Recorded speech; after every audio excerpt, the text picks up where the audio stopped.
બંધ કરી દઉં છું.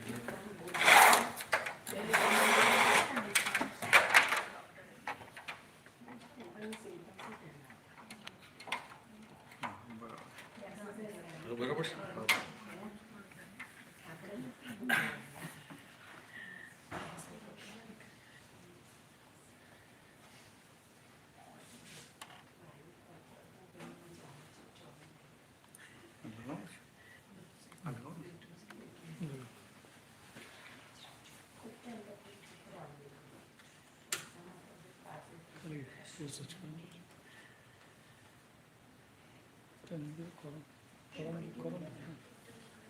ચાલો થઈ ચાલો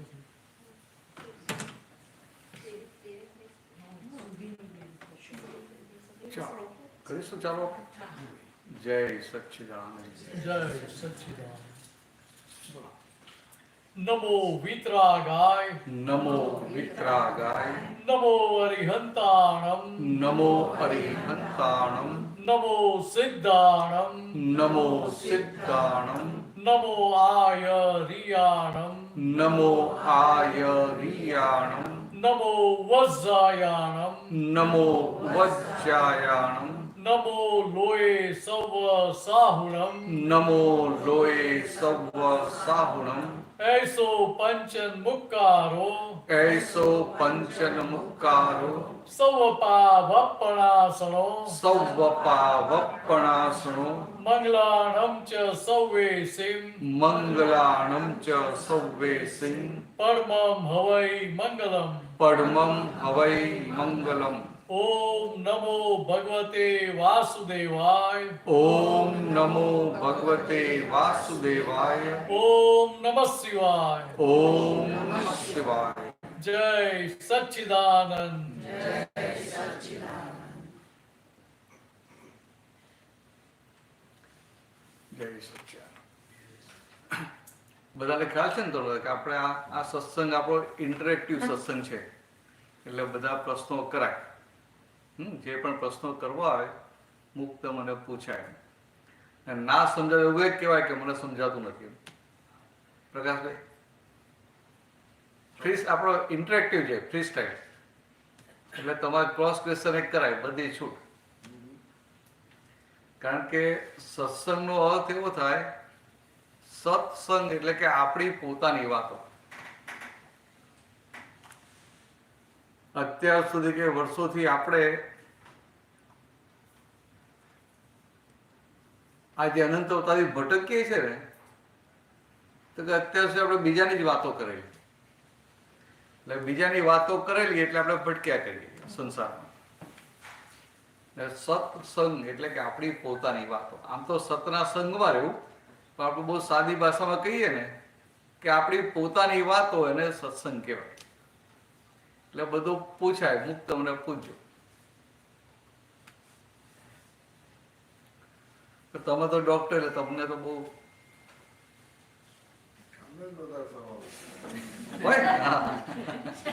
તો પૂછજો ત્યારે.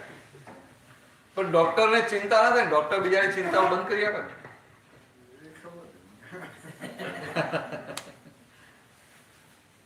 સાચું કે તું ચિંતા થવાની ચાલુ થઈ ગઈ, પછી એમ કે ક્યોર થશે એટલે ચિંતા બંધ થઈ ગઈ.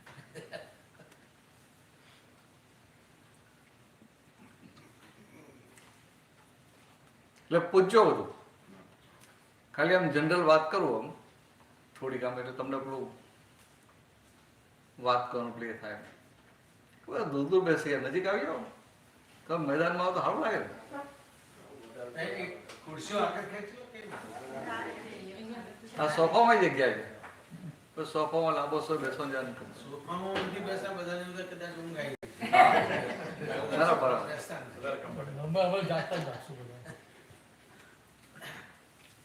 જો આપણે બધા મનુષ્યો કહેવાઈએ અને ભારતીય કહેવાઈએ, સમજે, એટલે ઇન્ડિયન. ભલે તમે અમેરિકન સિટીઝન થઈ ગયા, વાત આખી જુદી છે, પણ આપણે બધા કેવા તો સનાતન ધર્મમાં માનનાર. બરાબર? ભલે સમજીએ કે ના સમજીએ, સમજીએ ખરા સનાતન ધર્મ કોને કહેવાય? સમજો ને, હા, તમારે કહો કોને કહેવાય? હા આ કે આત્માનો ધર્મ બહુ સરસ બોલ્યા. તમે શું બોલ્યું? One God. One God. અચ્છા અચ્છા. વન ગોડ તો આપલા ક્રિશ્ચિયન ને મુસ્લિમ એવું જ કે છે ને. એવી રીતે નહીં, પણ એમ કે ભગવાન એ છે, તમે ફોર્મ ડિફરન્ટ કરો એ ખોટી વાત. સનાતન ધર્મ એટલે એક ભગવાન, એના સ્વરૂપ જુદા છે. એક ભગવાન એના સ્વરૂપ જુદા. બરાબર. પેલો કે ને એકો હમ બહુ શ્યામ, હું એક ને મારા સ્વરૂપ જુદા જુદા એવું કે.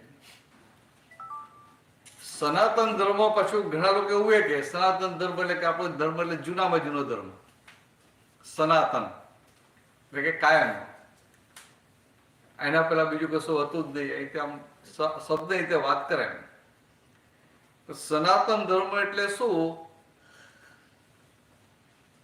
તો કે સનાતન આત્માને સનાતન કહે, એટલે કે આત્માને પામવા માટેનો ધર્મ એને સનાતન ધર્મ કહે. સમજે? મને તમારા બધા નામ ખબર નથી એટલે આમ જ. પણ આત્માને એટલે સતને પામવા, તમે કહો સતને પામવાનું, એટલે કે આત્માને પામવા માટેનો ધર્મ એને સનાતન ધર્મ કહ્યું.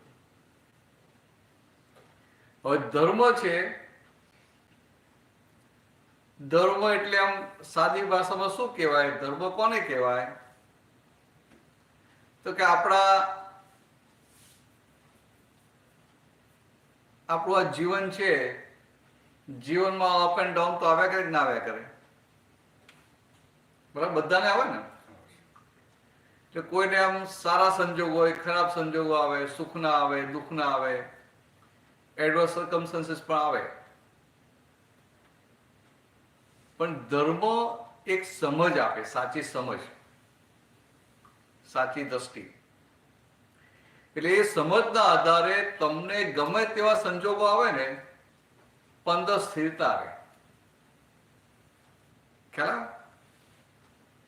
ઋષિનું નામ ખ્યાલ છે એટલે ઋષિને પૂછે. ઋષિ સમજે? પ્રતિકૂળ સંજોગો આવે કે ના આવે?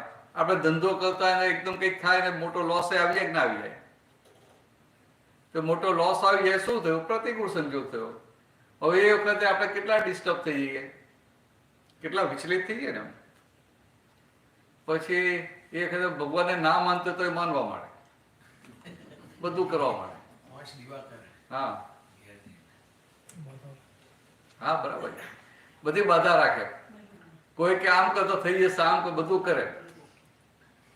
એટલે બાધાઓ બધી રાખે, પણ જે બાધા રાખવાની છે એને ખ્યાલ ના આવે. રાખવાની કઈ બાધા છે પ્રકાશભાઈ? કેવી બાધા રાખવી જોઈએ? આ બધા કેવી બાધા રાખે? કોઈ વસ્તુ મળે નહીં ને તો કે આ વસ્તુ મને મળી જાય ને તો 5 દિવસ કરી દઈશું. આ સોનાની અછો મૂક્યો હોય ને ભેગો ના થાય ને, કે વીટી મૂકીને મળે નહીં ને તો બેનો તદ માનતા રાખી લે કે આ સારું આ વીટી મળશે ને કે 5 દિવસ કરી દઈશ, કે આપણે ઉપવાસ કરી નાખીશું, આવી માનતા રાખી લે. ખરેખર માનતાઓ કેવી રાખવાની હોય કે કોઈ મને ગમે એટલું છંછેડશે ને તો હું ગુસ્સો નહીં કરું. કોઈ મને દુઃખ આપશે તો હું એને દુઃખ નહીં આપું. આવી માનતાઓ રાખે ને તો કલ્યાણ થઈ જાય. પ્રકાશભાઈ સમજાય વાત? એટલે માનતાઓ ખરેખર આવી રાખવાની. કોઈ મારી પર ગુસ્સો કરે અને મને અંદર શાંતિ રહે, મને અંદર આનંદ રહે, હું ડિસ્ટર્બ ના થઉં, કે હું રિટાર્ગેટ ના કરું, આવી માનતા રાખવાની. કે કોઈ મને છેતરી ગયો પણ મને એના માટે અંદર બિલકુલ નેગેટિવ ઊભું ના થાય. કોઈ તમારી પર ક્રોધ કરે અને તમે સામે ક્રોધ ના કરો, રિટાર્ગેટ ના કરો, એટલે શું થયું? તમે એ વ્યક્તિને જીતી લીધો. તમે સામે રિએક્શન આપો એટલે તમે જીત્યો નહીં. એટલે ધર્મ, અને એમાંય આપણો જે હિન્દુ ધર્મ છે, તો બહારના બધા લોકો આ વેસ્ટર્ન ફિલોસોફર બધી વાતો કરે ને એના આધારે આપણે લોકો શું કહીએ કે ભાઈ આ રિલિજન એટલે શું? તો કે રિલિજન આપણે શીખવાડે કે how to live life, way of life. અને આવું કે એટલે આપણને લાગે બહુ સારું કે હા વાત બરાબર છે, કે આપણી ગીતામાં આવું શીખવાડે છે, કૃષ્ણ ભગવાને આવું શીખવાડ્યું, કે આ શાસ્ત્રોમાં આવું કીધું, વેદાંતમાં આવું કીધું. કેવી રીતે જીવન જીવવું એ બતાવે એને ધર્મ કહેવાય. બરાબર છે? સાચું લાગે ને? સારું લાગે ને? અને પાછું થાય કે જો આ વેસ્ટર્ન ફિલોસોફર કેટલું બધું આપણા માટે કહે છે કે આ મોટો ફિલોસોફર છે, આ છે, આ લોકો આવું કહે છે, આપણને આપણો ધર્મ સમજાય એવું લાગે. પણ ખરેખર આપણો જે સનાતન ધર્મ છે, એટલે કે આપણો હિન્દુ ધર્મ જે કહીએ એમ ધર્મ, આપણો ધર્મ જીવન કેવી રીતે જીવવું, વે ઓફ લાઈફથી બહુ આગળનો છે. આપણા માટે ધર્મ it's a vision to attain liberation. સમજાય? વિઝન ટુ એટેન લિબરેશન એટલે કે મોક્ષ પામવા માટેની દ્રષ્ટિ. પણ આ વાત બહારના કોઈ લોકોને ખબર ના પડે. એ લોકો બધું ગ્રોસ લેવલનું પકડે, સ્થૂળ પકડે, ભાઈ આમ કરો, આમ કરો, આમ કરો. એટલે બધા ધર્મોમાં શું શીખવાડે કે ભાઈ હિંસા ના કરશો, કોઈને દુઃખ ના આપશો, લવ થાય નેબર ને બધું શીખવાડે. એટલે કે આ પ્રકૃતિમાં જે સત્વગુણ કહીએ, સત્વગુણ, રજોગુણ ને તમોગુણ, તેની પ્રકૃતિને સાત્વિક બનાવવાનું શીખવાડે. અને ખરેખર તો પ્રકૃતિથી પર થવાનું છે.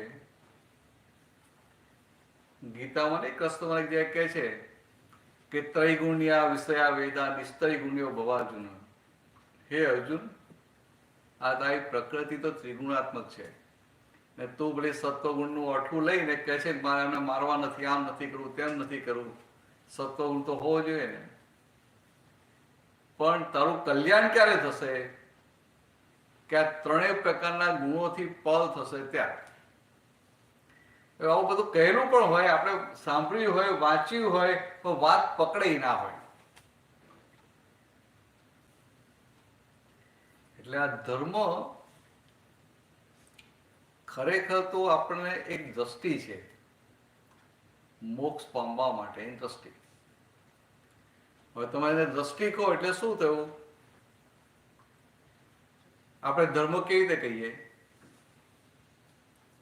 પ્રકાશભાઈ, તમારું નામ પર તમે બોલો ને. ધર્મ કોને કહેવાય? સાચું ખોટું હા એની સમજ હોય એ ધર્મ. હવે હા, બહુ સરસ વાત કે સાચું ખોટું એની સમજ હોય એટલે ખોટામાંથી પાછો પડે અને સાચા તરફ આગળ જાય, તો કે એને ધર્મ કહેવાય. તો બહુ સરસ, સારી વાત કરી તમે. એટલે કે અશુભમાંથી બહાર આવે અને શુભ તરફ આગળ વધે એને ધર્મ કહેવાય. એટલે સાચી વાત છે.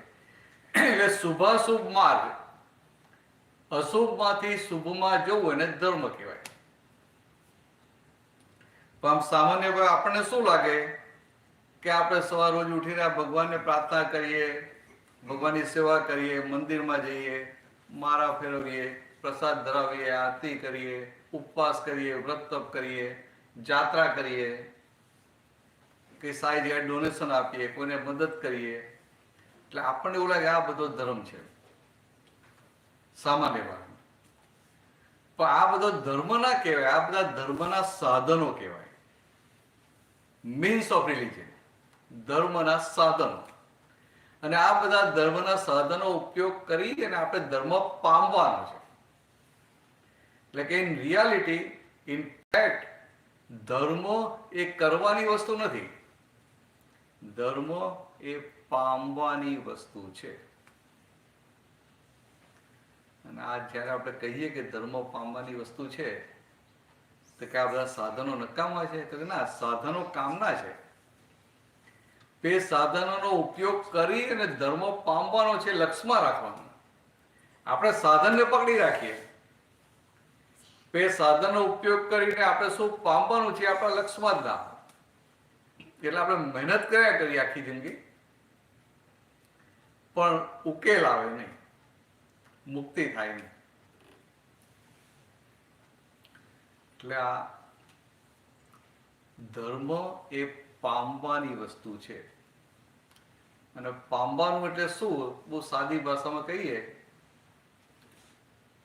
તો આપણે આપણો વ્યવહાર છે, સંસારમાં છીએ, વ્યવહાર હોય કે ના હોય, ઘર હોય, સગાવાલા હોય, પતિ પત્ની હોય, છોકરાઓ હોય, મા બાપ હોય, ભાઈ બહેનો હોય, બધા મિત્રો હોય, તો કે આ બધા સાથે વ્યવહાર હોય કે ના હોય? તમારા પેશન્ટો જોડે હોય, પણ ઘરમાં હોય તો ખરો ને. હવે આ બધો વ્યવહાર હોય, એ બધા વ્યવહારમાં આપણને બધી વ્યક્તિઓ સાથે એડજસ્ટમેન્ટ થઈ જાય, કોઈની જોડે અથડામણ ના થાય, તો સમજવું કે આપણે ધર્મ પામ્યા છીએ, અને નહીં તો ધર્મ કરીએ છીએ. સમજાય વાત? પ્રકાશભાઈ બરાબર? આપણને સામી વ્યક્તિ આપણને એડજસ્ટ થાય કે ના થાય નહીં જોવાનું, પણ સામી વ્યક્તિ ગમે એવી વાકી હોય, ગમે એવી આડી હોય, પણ આપણને એની જોડે એડજસ્ટમેન્ટ દેતા આવડી ગયું, તો આપણે ધર્મ પામીએ. આપણે ત્યાં એક્સક્યુઝ કાઢી કે મેં તો બહુ પ્રયત્ન કર્યો, ભાઈ છે જ વાંકો, હું શું કરું? ખ્યાલ? આપણે કોઈ ના ફાવતું શું કહીએ? મેં તો બહુ ટ્રાય કર્યો, ભાઈ છે જ એવો, શું થાય? અને બીજી રીતે દાદા ભગવાને કહ્યું કે આપણે કોઈની સાથે અથડામણ ના થાય, તો સમજવું કે ધર્મ પામી ગયા છે. પછી અમેરિકામાં તો એટલી અથડામણ ના થાય ને. હા, ટાઈમ જ ના હોય ને, અથડામણ કરવાનો ટાઈમ જ ના હોય ને. હવા ત્યાં સુધી કામ કરવાનું હોય, પછી શનિ રવિ કઈ ઘરના કામ પતાવવાનું હોય. એટલે પ્રકાશભાઈ, અથડામણ કરવાનો ટાઈમ ના મળે ને. બિઝનેસ એટલે ના એમને મંગળ બુધવારે મળે ને. મંગળવાર અમારે ખવડાવવાનું આઈસ્ક્રીમ, એટલે અમારે બહુ થાય, આઈસ્ક્રીમ ઓગળી ગયો તો આવી બનાવે. અમારે અથડામણ ન થાય. અમારે થાય. બરાબર દવા ના આવે. બહારની વાત જવા દો આપણે, પણ ઘરમાં ના થાય તો બહુ છે. હા, એ બધું ઘરમાં તો ના થાય ને. થાય તો સારું. હા, બરાબર. બરાબર. એટલે કેવું કીધું કે સામી વ્યક્તિને આપણી જોડે અથડામણ કરવાનો પૂરો રાઈટ, પણ આપણી પાસે એવી કોમન સેન્સ હોય, એવી સમજ હોય કે આપણને અથડામણ ના થાય. ખરા? સામી વ્યક્તિને આપણી જોડે અથડાવવાનો બધો રાઈટ, પણ આપણી પાસે અંદર એવી સમજણ હોય કે જેને આધારે આપણે અથડામણમાંથી ખસી જઈએ. તો કે આટલું થયું ને તોય ધર્મ પામ્યા કહેવાય. સમજાય વાત? તમારે નથી થતી ને? બહુ સારું, તો તમે પામી ગયા ત્યારે. છોકરાઓ જોડે થાય કે ના થાય? હા, તેની સાથે ના થાય બધું. હજુ તો નાની છે. હા, પણ તોય નાની છે તો એક જીત પકડે બધું થાય કે ના થાય? ક્યારેક. આમ કરવું, આમ કરવું. હા, ત્યારે કેવું સમજાય પટાઈને કામ લો કે ના લો? આ તો આ નાનું છોકરું હોય ને, તો આપણને ખબર હોય કે એને શરદી થઈ છે અને કે આઈસ્ક્રીમ ખાવો છે, તો શું થાય? પાણી ચાલો. એને શરદી થયું કે મારે આઈસ્ક્રીમ ખાવો છે, જીત પકડે, શું થાય? તો બધા રસ્તા કરો ના કરો એને ભૂલાવવાના. એટલે કે બીજી વાત કરે, ત્રીજી વાત કરે, એને ભૂલાવી દઈએ, પણ એને પકડી જ રાખ્યું. તો ભાઈ આપણે શું કહીએ કે ફ્રીજમાંથી આગો પાછો કરી દઈએ ને પછી બતાવીએ, જો છે. એટલે બધું કરીએ, છેવટે ના માને ને તો આપીએ, એકાદ ચમચી આપીએ, તો એની જોડે આપણે અથડામણ ના કરીએ. ખ્યાલ? એની જોડે અથડામણ ના કરીએ. હવે એની જોડે કેમ નથી કરતા? નમણા હસબન્ડ હોય તો સમજાય? એની જોડે શાંતિથી એડજસ્ટમેન્ટ લઈ લે. પણ હસબન્ડ હોય કે સાસુ હોય કે બીજા બધા ભાઈ બહેન કે બીજા બધા હોય, તો ત્યાં શું થાય? ત્યાં તો અથડામણ થઈ જાય. કેમ થાય ખબર?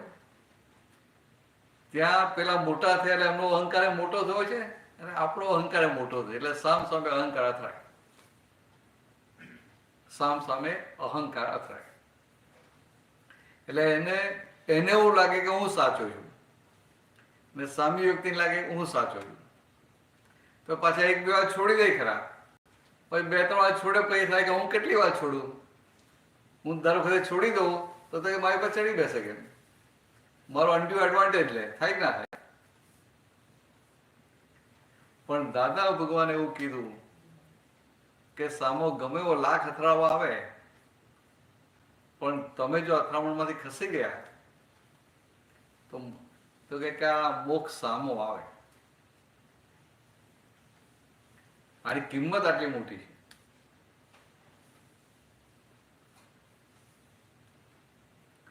આપણે આ તમે ડ્રાઈવ કરતા હો અને પેલી ફ્રાઈડે નાઇટ હોય ને કોઈ પેલો પીને નીકળ્યો હોય ને આમ ભૂલથી રોંગ સાઈડ પર આવે, સામે આવતો હોય એટલે પેલું 18 વ્હીલર ટ્રક જ આવતી હોય સામે, તમે તો રાઈટ સાઈડ પર, તમે સ્પીડમાં છો, તો પેલો આવતો હોય કે તમે એવું જોવા જાઓ કે આ ખોટો છે, એ રોંગ છે, એને અહીં ના ચલાવવું જોઈએ ને હું તો સાચી છું તો હું તને સાઈડ જ ના આપું. એવું કરીએ ડૉક્ટર સાહેબ, પ્રકાશભાઈ? હા, ઉપર જવું પડે. એટલે we don't want to prove our self dead right. સમજે? આપણે આપણી જાતને ડેડ રાઈટ પ્રૂવ નથી કરવા માંગતા. એટલે ત્યાં પેલો ટ્રક સામે આવે ત્યાં આપણે સાચું ખોટું ના જોઈએ. ત્યાં તો રાઈટમાં લેફ્ટમાં જ્યાં જગ્યા મળે ત્યાં ઘૂસી જઈએ અને એક્સિડન્ટને એવોઇડ કરીએ. કારણ કે ત્યાં દેખાય કે હવે હું જો સામે જઈશ તો હું મરી જઈશ, તો ટ્રકને તો કશું નહીં થાય. પણ ઘરમાં જયારે અથડામણ થાય ત્યારે શું થાય? પેલું અંદર પકડી રાખે હું સાચો છું. હવે આખે તો હું છોડું જ નહીં. અત્યાર સુધી મેં છોડ્યું, હવે છોડું નહીં. પણ પ્રકાશભાઈ, એક વાત છે કે બે વચ્ચે અથડામણ થઈ તો નુકસાન કોને થાય? સાચાને કે ખોટાને? શક્તિ કોની શક્તિ વધારે? હા હા હા, બરાબર.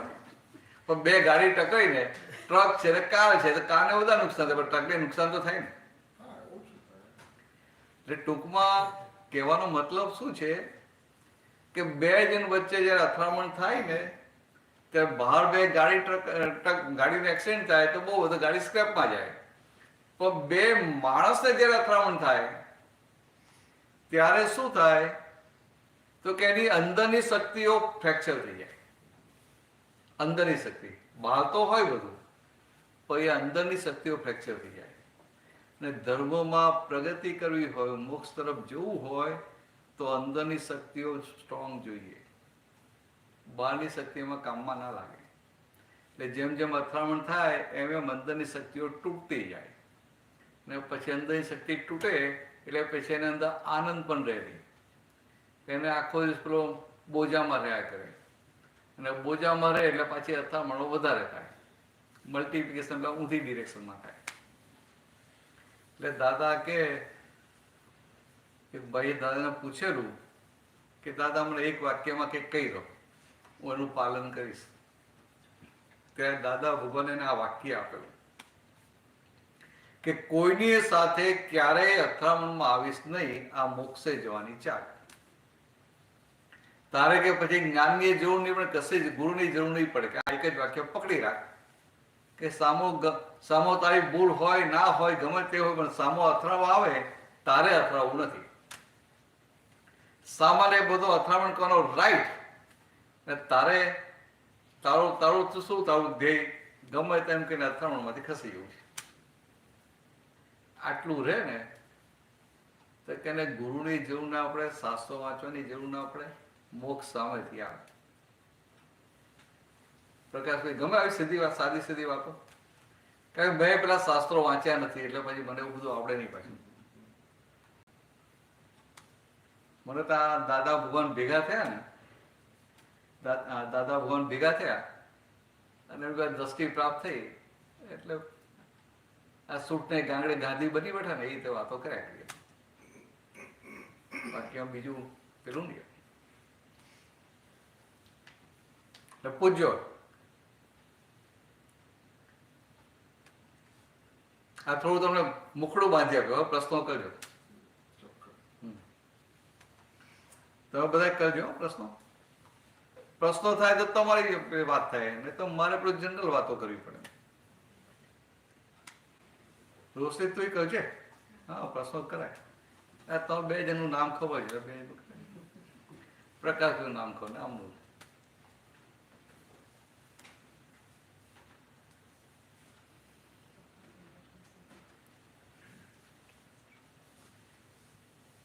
મને પૂછ્યું અમને ના પૂછતા. પ્રકાશ ને રોશની સેમ જ થયું. હા પ્રકાશ એટલે લાઈટ. હા હા હા બરાબર.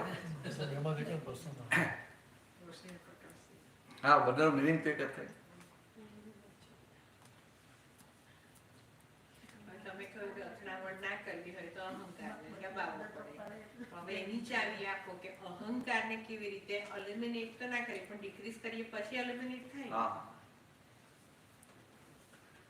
એટલે મેં એવું નથી કહ્યું કે અહંકારને દબાવવો પડે. મેં શું વાત કરી, કંટ્રોલ તો ના મેં વાત શું કરી કે અહંકારને લઈને અથડામણ થાય છે. તમે આ નાની બેબી હોય એક ઊંધું છતું કરે ને તો ત્યાં તમારો અહંકાર ઉભો નહીં થાય. ત્યાં તમે બધું એડજસ્ટમેન્ટ પેરેન્ટથી સમજાવશો, બેટા આમ ના થાય, આમ ના થાય, આમ ના, બધું ધીરે ધીરે કન્વિન્સ કરશો. પણ બીજા મોટા હોય ત્યાં મોટો થયો એટલે એનો અહંકાર ઉભો થયો, તમારો અહંકાર જાગે, એટલે બંનેનો સામ સામે અહંકાર ટકરાય.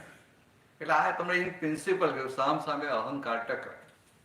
પણ તમારી જે વાત છે કે અહંકારમાં નથી આવવું, અરે અથડામણમાં નથી આવવું તો શું કરવું, એ મેઇન પ્રશ્ન જ તમારો. એટલે ટૂંકમાં કેવું છે, પહેલા આટલી વાત સમજાય કે અથડામણ થાય એટલે મને નુકસાન છે, હું સાચો છું કે હું ખોટો છું પણ મને નુકસાન છે, એટલે મારે અથડામણ કરવી નથી. આ એક નક્કી પણ અંદર આપણું ઇનર ડિસિઝન, ડિટર્મિનેશન કે ભાઈ મારે કંઈ પણ થાય મારે અથડામણમાં નથી આવવું. આપણે પેલો આ તો દાખલા આપ્યા કે આપણે સાચું ખોટું જોઈએ, હું સાચો છું ને એ ખોટો છે તો હું શા માટે છોડી દઉં, અથવા તો આ મેં 2 વાર છોડ્યું, 3 વાર છોડ્યું, 4 વાર છોડ્યું, હું કેટલી વાર છોડી દઉં. પહેલાના જમાનામાં પ્રોબ્લેમ થતા ને, સાસુઓને બહુ પ્રોબ્લેમ થાય. સાસુ સ્ટ્રોંગ હોય, અમે બહુ સ્ટ્રોંગ હોય તો પછી અથડામણો થાય કે ના થાય. હવે તો બહુ સ્ટ્રોંગ હોય, સાસુ સ્ટ્રોંગ નથી હોતી. હવે તો બદલાય, દિવસો બદલાય ને, હવે ધીરે ધીરે દિવસો બદલાય ને. તો મને એક કહેતા હતા એક માજી કે હું જ્યારે નાની હતી મારા લગ્ન થયા તો કે હું પરણીને ગઈ તો એટલી બધી પેલી આમ આખું જોઈન્ટ ફેમિલી, તો પછી આ લોકોએ બધું કામ મારી પર નાખેલું. કપડાં ધોવાના, વાસણ ધોવાના, કચરો વાળવાનું, બધું કામ મારી પર. બધા 15-20 કામ કરવાનું, એટલે થાકીને ઠૂસ થઈ ગયું. પણ પછી શું થાય કે મારે એક દીકરો હતો એટલે કે મને અંદર આશા કે આ દીકરો પરણશે ને વહુ આવશે પછી અત્યારે હું જેમ સાસુની બધી સેવા કરું છું એમ વહુ પણ મારી સેવા કરશે. એ આશામાં ને આશામાં દિવસો ખેંચી નાખ્યા. પછી કે દીકરો મોટો થયો, દીકરો મોટો થયો એટલે શું કરીએ આપણે, બોલો ને જલ્દી. હા હા લગ્ન, હા પરણાવી, નહીં પરણાવી એટલે ઘરે કોણ આવે, વહુ આવે. પ્રકાશભાઈ આપણે કહીએ ને કે આ ઘરે વહુ આવી એટલે તો તમને અંદર સાસુ પણ ઊભું થઈ જાય. તો દાદા ભગવાન શું કે આપણે શબ્દ જ બદલી નાખવાના. કે આપણે એવું કેવું કે ભાઈ મારા દીકરાના ગુરુ આયા છે, સમજાય, મારા દીકરાના ગુરુ આયા છે. ને ખરેખર ગુરુ કહેવાય કે ના કહેવાય, તમે તો બધા હા પડો, તમારા ફેવરમાં બોલું. ગુરુ કોને કહીએ આપણે કે ભાઈ આ બધું આમ સંસારનો ત્યાગ કરીને હિમાલયમાં જઈને કે આશ્રમમાં જઈને બેસી ગયા હોય એટલે ત્યાગ કર્યો હોય એટલે આપણે એને ગુરુ કહીએ ને. તેવું આ દીકરાના ગુરુ જ કહેવાય ને, કારણ કે એના પિયરનો ત્યાગ કરીને આવી છે એટલે ખરેખર છે ગુરુ, પણ આપણે ગુરુ કહેતા નથી. સમજાય છે ગુરુ પણ આપણે ગુરુ કહેતા નથી. હવે ખાલી આટલો એક શબ્દ બદલીએ, આપણે ગુરુ છે એમ કહીએ એટલે શું થાય, ફરક શું પડે કે જેવું આપણે કહીએ કે આ મારા દીકરાના ગુરુ છે,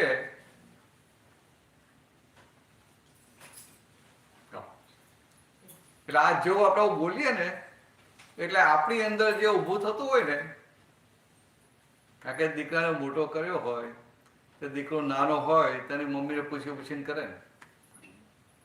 અને પાછું અહીંયા તો સ્કૂલમાં એવું શીખવાડે એટલે મમ્મી એ લોકોને ચોકલેટ ખાવી હોય ને તો એ મમ્મીને પૂછે, મમ્મી હા પાડે તો જ ખાય, અને હા ના પાડે પ્લીઝ પ્લીઝ કરે પણ જાતે લઈને ખાય નહીં.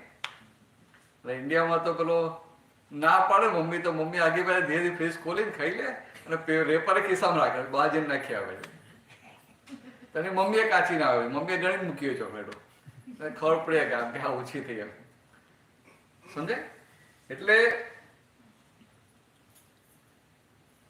આ છોકરા સાથે આપણે અથડામણ ના થાય, ત્યાં એડજસ્ટમેન્ટ લઈ લઈએ.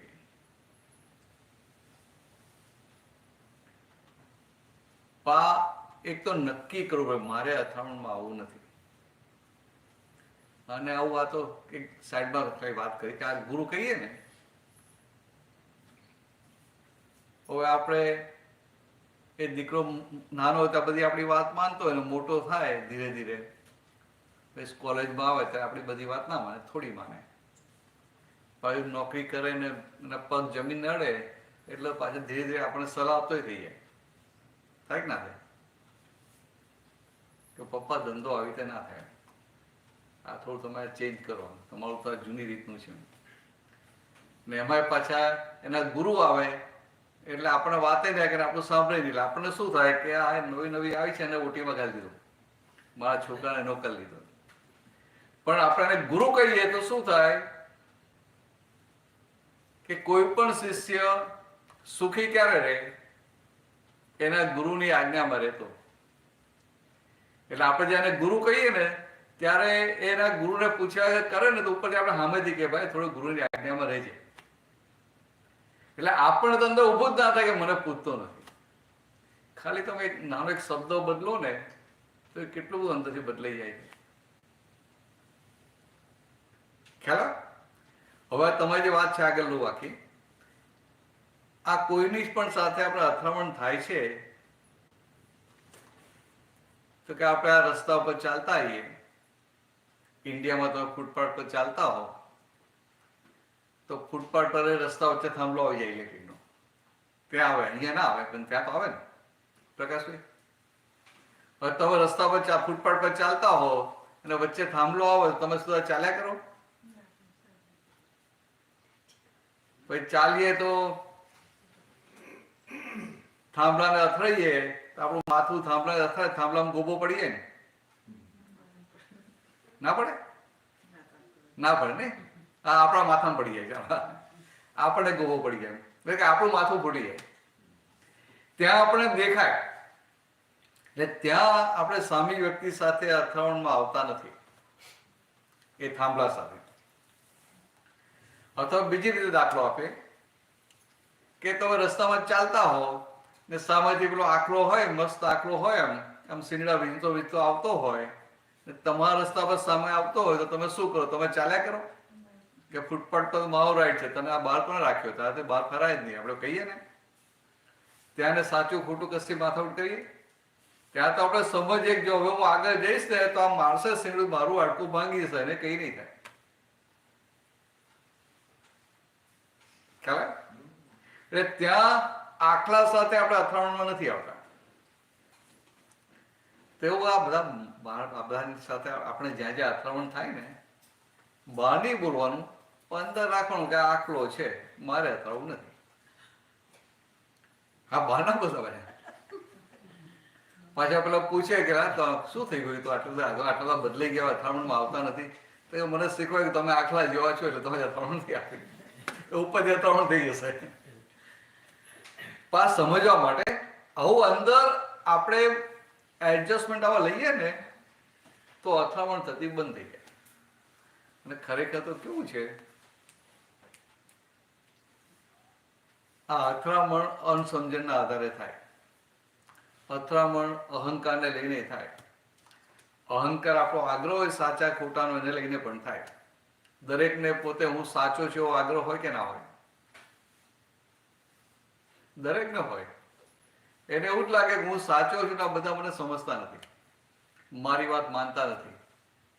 અને એમાં જો ભૂલથી એને કોઈને સલાહ આપી ઘરમાં અને પેલા સલાહ ના માની પછી માર ખાય ને તો પાછું એનાથી કહેવા વગર રહેવાય નહીં. જો મેં તને કેટલું કહ્યું તે મારું માન્યું નહીં એટલે માર ખાય એમ કે. એટલે એક તો પેલો પડ્યો હોય ને ઉપર માર. એટલે આ જે અથડામણ થાય છે ને, આપણે આ ચકલીઓ ને ઇન્ડિયામાં તો ચકલી ઘરમાં આવે, જોઈ લે ને તો તમે બધા. એટલે ઘરમાં આવે એટલે શું કરે, જ્યાં પેલો અરીસો હોય ત્યાં જઈને ચાંચો મારે, બરાબર છે? અરીસાને ચાંચો એટલે વોશ બેસિન પર હોય કે એટલે પેલા લોખંડની તિજોરીમાં હોય, ત્યાં ચાંચો માર્યા કરે. હવે તો ઓછી થઈ ગઈ. એટલે ત્યાં ચાંચો મારે બધા શું કરે, પૌધા જેવું નાખી દે, કપડા જેવું નાખી દે ઉપર, એટલે પછી ચાંચો ના મારે. પણ ચકલી જયારે અરીસામાં ચાંચો મારતી હોય ત્યારે આપણને શું થાય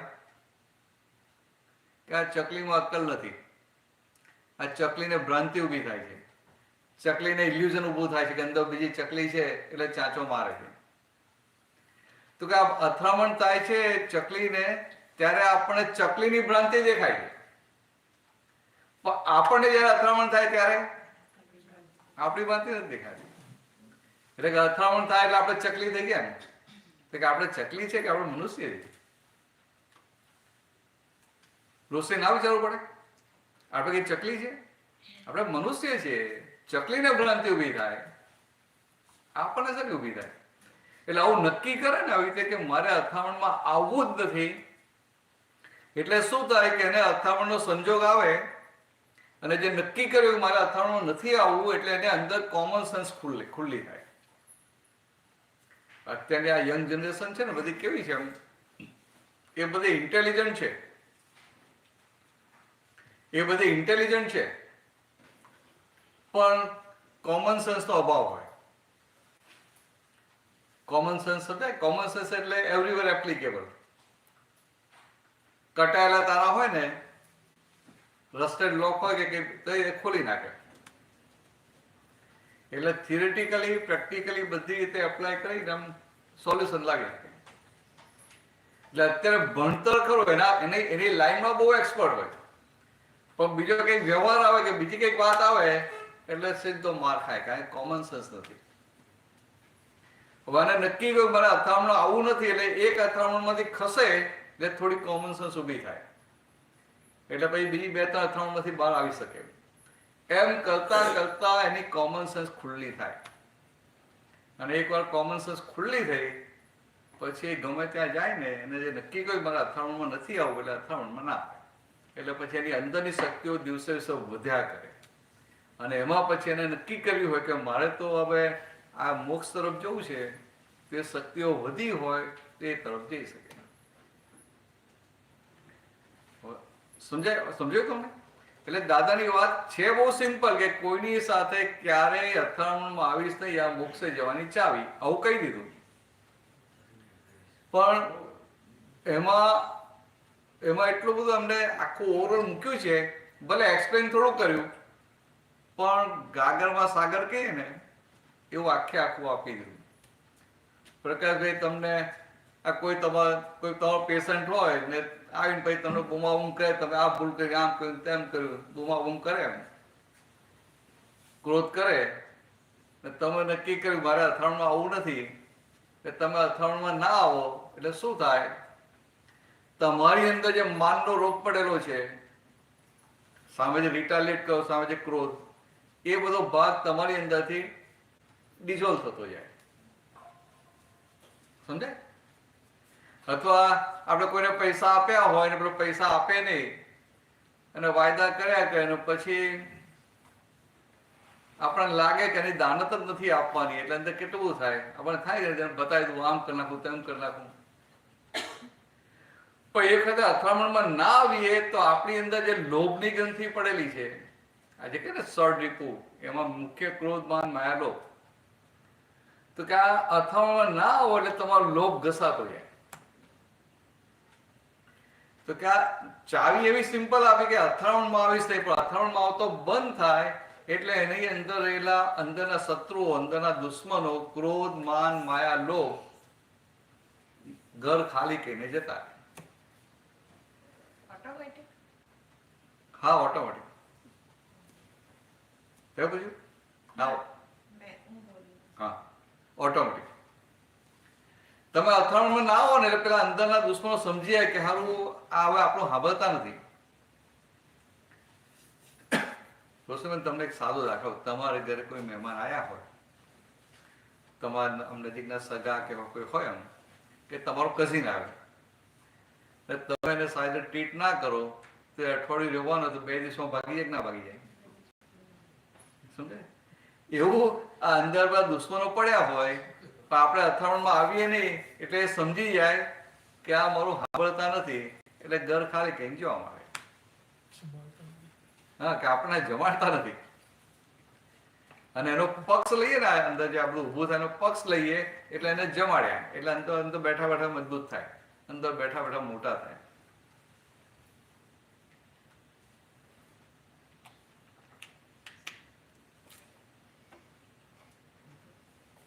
એટલે દાદાએ આવું સિમ્પલ વાક્ય આપ્યું કે કોઈની સાથે ક્યારેય અથડામણમાં આવીશ નહીં, અને અથડામણમાં ના આવે એટલે એની અંદરથી ક્રોધ માન માયા બધા જાય એટલે રાગ દ્વેષ નીકળી જાય એટલે ઓટોમેટિક મોક્ષ સામે આવીને ઊભો રહે.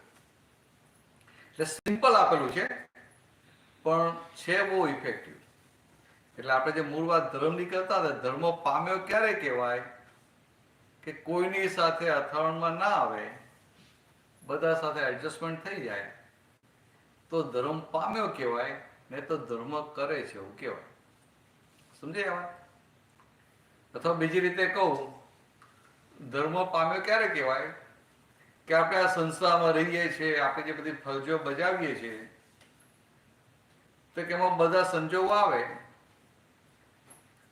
પણ આપણને ચિંતાઓ બંધ થઈ જાય, ચિંતાઓ, તો સમજવું કે ધર્મ પામે છે. કે આપણે કેવા છે, પૈસા હોય પણ ચિંતા ચાલુ, મકાન હોય, ગાડી હોય, બિઝનેસ હોય પણ ચિંતાઓ બંધ ના થાય. તો ધર્મ પામ્યા ક્યારે કહેવાય? ચિંતાઓ બંધ થઈ જાય તો ધર્મ પામ્યા કહેવાય. આ થર્મોમીટર સમજાય? પ્રકાશભાઈ સમજાય? એનું બીજું પાસું એ છે કે તમને અથડામણ કોની સાથે થાય? તમારાથી ઓછી શક્તિ વાળા અથવા તમારાથી સમોવડિયા. બરાબર. અથવા વધારે શક્તિ વધારે શક્તિ વાળા જો થાય જ નહીં. તમે પહેલેથી સમજી જાઓ, તમે કોઈ આટલો આવે ભાગી આવો, તમારાથી શક્તિશાળી ના. બરાબર. એટલે મારો મંતવ્ય એવું પણ થયું કે તમે અથડામાં ધારો કે કોઈ તમારું ઘર તોડવા આવ્યો, તમારાથી સમોવડિયો છે, તમે એને ફાઇટ કરવાના, ભલે તમારા અથડામણમાં ના ઉતરવું હોય તો બી નો, ધીસ ઇઝ માય ટેરિટરી. કે ભાઈ તમારા બાળકને કોઈ હાનિ કરવા આવી તો તમે શું કરો પહેલું? તમારે fight તો કરવું જ પડે. હા, બસ તમારો પોઈન્ટ સમજી ગયો, તમારો પોઈન્ટ સમજી ગયો. હવે કેવું છે, મેં તો શું વાત કરી કે તમને ઘરમાં કે બહાર જે બધો બધા જો વ્યવહાર કરીએ છીએ એની સાથે અથડામણ થવી જોઈએ નહીં. બરાબર. પછી હવે આ બધી વસ્તુ કેવી છે કે કોઈ તમારું ઘર તોડવા આવ્યો ને, તમારું અંદર આ ડિસિઝન લેવાનું કે મારે અથડામણમાં આવું નથી, પણ એ પેલો તમે પ્રારબ્ધ તમે લઈને આવેલા હો ને, તમારાથી રહેવાશે નહીં. એટલે સ્થૂળમાં અથડામણ થઈ જાય પણ અંદર ખાને શું રહેશે કે મારે અથડામણ કરવી નથી. એટલે આ તમારું ઇનર ડિસિઝન છે ને, એ મોટું ઇમ્પોર્ટન્ટ છે. તમારું અંદર નક્કીપણું શું છે કે મારે કોઈની સાથે અથડામણમાં આવવું નથી. એટલે પછી પેલો મારા પૈસા દબાવી ગયો તો કે આપણે કોર્ટમાં જવાય, સમજાય? એનો વાંધો નથી, પણ અંદરથી અથડામણ નહીં. પણ અંદરથી તમે અથડામણ ના કરો તો સામેવાળાના બિહેવિયરને you are feeding into it. હું તમને એક વેરી લાઈવ એક્ઝામ્પલ આપું. બે ભાઈ છે, સાચો દાખલો આપું છું. બે કાકાના દીકરા છે. મોટો ભાઈ કે છે, મોટા ભાઈનું નાનો સંભાળે છે, દૂર રહે છે, અને એને ખબર છે કે આ નાનો થોડું થોડું લે છે, તો કાયમ એનું બિહેવિયર એવું છે કે ઘી ઢોળ્યું તો ખીચડીમાં, ઘી ઢોળ્યું તો ખીચડીમાં. અને ઓલો નાનાને ઓલવેઝ એવું હતું કે આને સમજ નથી પડતી કે હી ઇઝ ઓકે. પછી એને એટલું મોટું કર્યું, ઓલો લેટ ગો કરે. Now they are at a point કે he feels he stepped because એને છોડ જ કર્યું. એને બહુ ના કર્યું, મોટાએ ખાલી 2 લાઈનમાં જ કર્યું કે તે કર્યું એ ખોટું કર્યું. પણ બે ફેમિલી વચ્ચે અત્યારે એવું છે કે હવે મને તારી સાથે ડીલ જ નથી કરવું. બરાબર. તો you fell into his bad behaviour. એટલે કેવું છે, જો તમને સીધું સમજાવો, આખો સમજાવો. તમે આપણે પાર્ટનરશિપમાં ધંધો કરતા હોઈએ તો પાર્ટનર શું કરે છે શું નહીં, આપણે પૂરું કે આંધળો વિશ્વાસ છોડી તો ના દેવાય કે ભાઈ છે એટલે આંધળો વિશ્વાસ તો મુકાય નહીં, બરાબર? કારણ કે એ ડેલિબરેટલી ભૂલ કરી શકે છે, ખોટું કરી શકે છે, અને એને ખબર ના પડે ભૂલ કરી શકે. એટલે તમારે એલર્ટ તો રહેવું પડે, ના રહેવું પડે? હવે તમે એલર્ટ જ રહેતા નથી અને પછી તમને ખબર પડે છે તો તમે મમતાને લઈને ભાઈને કહી શકતા નથી. તમે અથડામણ કરાવે કહી તો શકો ને કે ભાઈ આપણે બંને ભેગા થઈને ધંધો કરે, તું આવી રીતે થોડા કાઢે તો ભાઈ આપ ક્યાં શેઠ જ જો ધંધામાંથી કાઢે તો ધંધો તૂટી જાય. એટલે આ જ્યારે જ્યાં જે યોગ્ય છે ત્યાં તે હોય તો એ આપણે ચૂકી જઈએ છીએ. અને આ તો શું છે કે આ સમજણના આધારે છોડતા નથી. આ ભાઈએ છોડી દીધું એક ભાઈ પ્રત્યેની મમતાના આધારે. હવે સમજણના આધારે છોડી હોય ને પાછું એ આખી વાત જ જુદી છે. સમજાય કે આ મને છેતરે છે અને ભલે કે મારો જે હિસાબ હશે મને છેતરે છે તો પછી શું થાય કે પછી જયારે વધે ને તો એને સેટબેક ના આવે અને કેટલાય પગથિયા ઉપર ચડીએ. પણ આ તો મમતાને લઈને છોડે છે કે ભાઈ મારો ભાઈ છે, મારો ભાઈ તો મારી સાથે આવું કરે જ નહીં. સમજાય? એટલે પોતે એલર્ટ રહ્યો નહીં, એટલે વ્યવહારમાં તે પોતાની ભૂલ ખરી કે નહીં, પોતે આખો પૂરેપૂરો વિશ્વાસ મૂકી દીધો તો વ્યવહારમાં તો ભૂલ કહેવાય ને. હવે કેવું છે કે આ બધું તમે જે નક્કી કર્યું મારે અથડામણ નથી આવવું, હવે તમને દેખાય છે મમતાના આધારે નહીં પણ મારે મોક્ષે જવું છે માટે મારે કોઈની સાથે અથડામણ નથી આવવું, તો પછી પેલું વધી જશે ને તો તમને અથડામણ નહીં થાય. તમે મોક્ષ માર્ગમાં કેટલાક પગથિયા ઉપર ચડી જશો અને આ મમતાને લઈને તમે છોડો છો ને એટલે પછી જ્યારે એની લિમિટ આવે એટલે તમને બ્રેકડાઉન આવે અને એમાં ઉપરથી તમે કેટલાક પગથિયા નીચે ઉતરી આવો. વેર તો બંધાય, ભાઈ સાથે વેરે બંધાય અને ઉપરથી કેટલાક પગથિયા નીચે ઉતરી જાય. એટલે પછી એવા સંજોગમાં એટલે આજે મમતાના આધારે થયું હોય ને તો શું કરવું પડે? પછી જ્યારે પણ થાય કે અનબેરેબલ થયું છે તો બંને બેસીને બીજા 2-4 માણસ હોય ને સાથે રાખી બેસીને શાંતિથી વાત કરવાની. શાંતિથી એટલે આપણે ભાઈને દોષી જોઈને વાત કરતા હોઈએ. સમજ કે આ ભાઈએ આમ કર્યું, ભાઈએ આમ કર્યું, કે ભાઈએ પૈસા કાઢ્યા, આમ કર્યું, તેમ કર્યું, એને દોષી જોઈને વાત કરતા હોઈએ. અને પેલું વિધાઉટ પ્રિજ્યુડાઇઝ વાત કરવી પડે. એના માટે પૂર્વગ્રહ નહીં. તમે સામી વ્યક્તિને દોષિત જોઈને વાત કરો ને એટલે પહેલાનું રિએક્શન જ આવે. અને આમ જુઓ તો ખરેખર આ દુનિયામાં કોઈ દોષિત છે ખરો? ભગવાનની ભાષામાં જોઈએ તો આ દુનિયામાં કોઈ દોષિત છે નહીં. પણ આપણે શું કરીએ છીએ? આપણે નિમિત્તને બચકા ભરીએ છીએ. આપણને દુઃખ આપવામાં, છેતરવામાં કે બીજી કોઈ રીતે કોઈ નિમિત્ત બન્યું ને એ નિમિત્તને આપણે દોષિત જોઈએ છીએ. ભગવાનની દ્રષ્ટિ કેવી હોય? ભગવાનની દ્રષ્ટિ કેવી હોય કે કોઈ છેતરી જાય કે કોઈ અપમાન કર્યું તો કોઈ અપમાન કર્યું તો ભગવાનની દ્રષ્ટિ કેવી હોય કે જે વ્યક્તિ મારું અપમાન કરે છે એ મને મારા પાછલા જન્મના ભારે કર્મમાંથી મુક્ત કરે છે. બરાબર? કોઈ તમારું અપમાન કરે તમને ગમે ખરું? એટલે ભારે કર્મ તો છે જ ને. તો જે વ્યક્તિ મારું અપમાન કરે છે મને મારા પાછલા જન્મના ભારે કર્મમાંથી મુક્ત કરે છે. અને બીજું શું રે? ખાલી મુક્ત કરે છે તો ના, એના પોતાના નવા કર્મો બગાડીને મને મુક્ત કરે છે.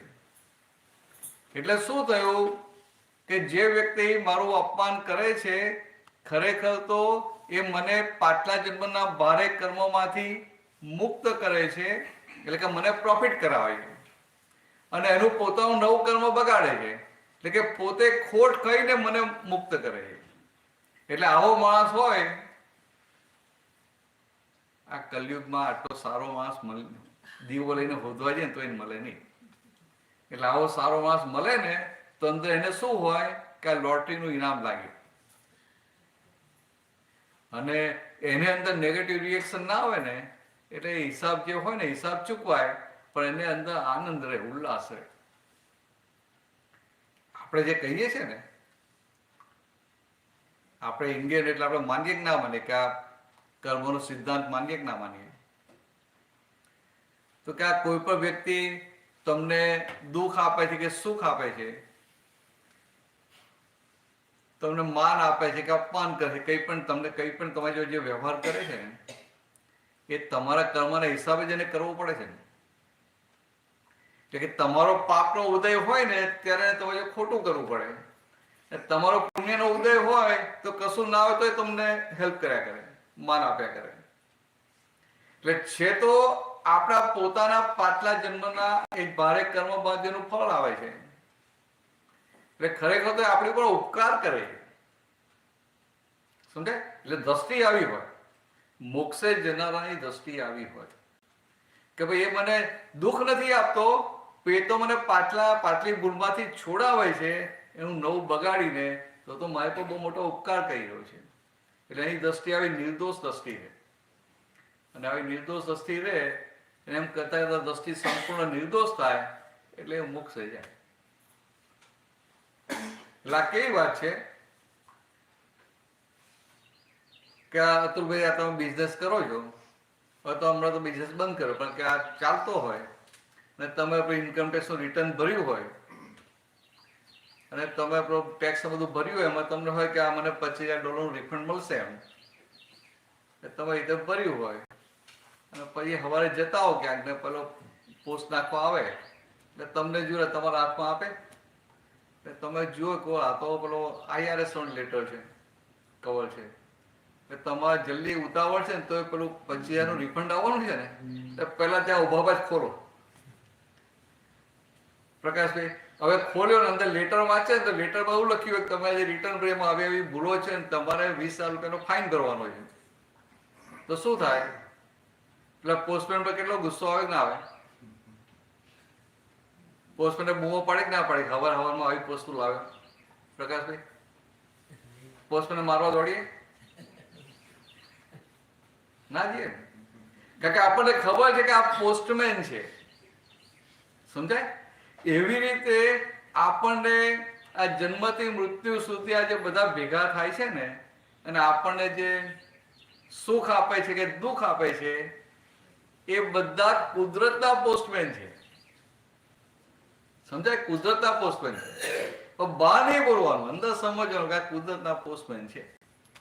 બહાર તો વ્યવહારથી એમ કોર્ટમાં જવું પડે ને, પણ અંદર ખાને આવું સમજો કે આ કુદરતના પોસ્ટમેન છે.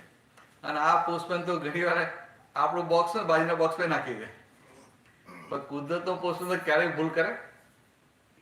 ક્યારેય ભૂલ ના કરે. એટલે ખરેખર તો જેને આ જે બધા મુક્તિની વાતો કરે ને, મોક્ષની વાત કરે, પણ જેને ખરેખર હાર્ટીલી મોક્ષે જવું હોય ને, એને તો આવા સંજોગો આવે ને એને એવું લાગે કે મને લોટરીનું મોટું ઇનામ લાગ્યું છે.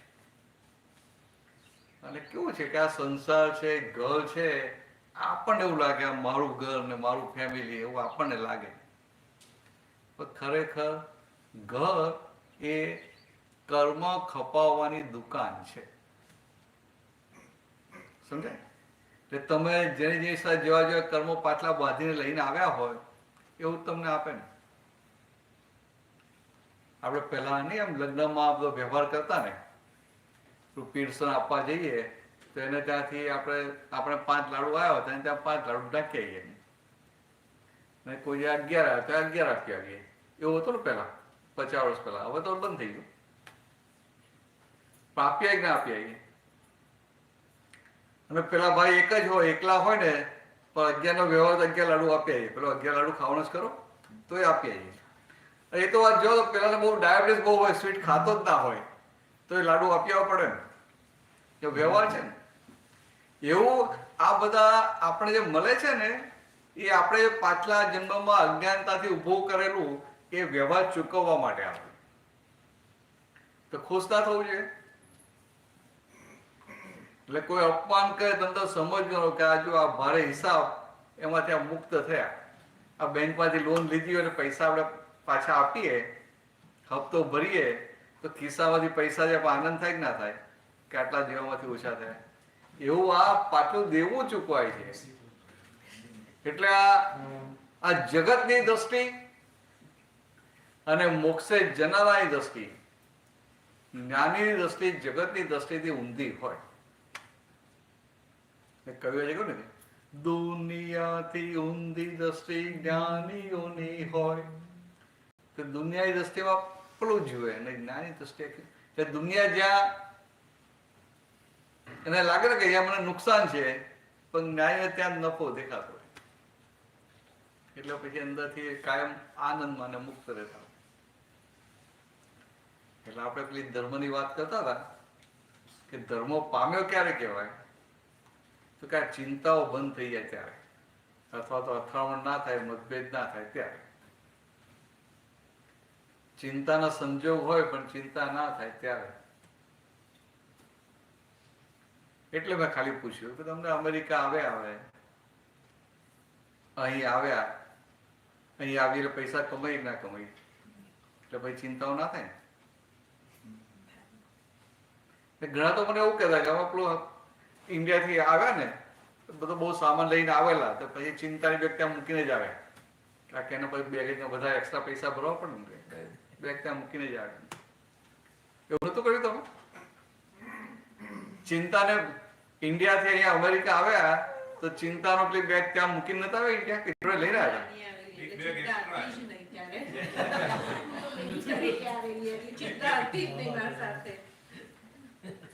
બરાબર છે. એટલે આ સમજવા માટે.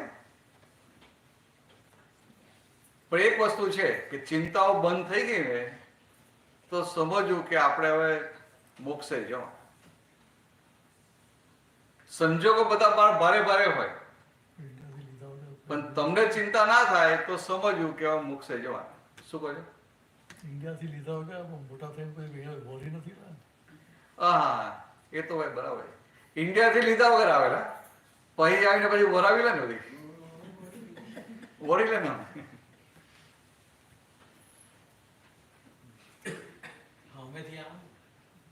સામેથી આવે ને, સામેથી ચિંતા ના આવે. સામેવાળામાં તમને ચિંતા કરવાની શક્તિ જ નથી. આ ચિંતા કોઈને પણ થાય છે ને, અજ્ઞાનતાને લઈને ચિંતા થાય. તો અજ્ઞાનતા એને ખબર ના પડે. અજ્ઞાનતા શબ્દ કહીએ ને ખબર ના પડે. અજ્ઞાનતા એટલે ઇગ્નોરન્સ ને, ઇગ્નોરન્સ. પ્રકાશભાઈ, ઇગ્નોરન્સને લઈને ચિંતા થાય. પણ એવું ના સમજ પડે એટલે એકદમ પ્રિસાઇઝલી કહું ને, સેલ્ફ ઇગ્નોરન્સ હોય ત્યાં સુધી ચિંતાઓ થાય. એટલે કે પોતે ખરેખર હું કોણ છું એ જાણતો નથી ત્યાં સુધી ચિંતા થાય ને થાય. એટલે એની પાસે પૈસા હોય, ઘર હોય, ફેમિલી સારું હોય, બધા સારા બધું હોય ને, પણ આપણા ઇન્ડિયન લોકો કેવા હોય કે એને 99 સુખ હોય ને એ ના દેખાય, પણ એક સુખ ના હોય એ દેખાય. એટલે કે સુખમાંથી દુઃખ શોધી કાઢીને દુઃખી થાય.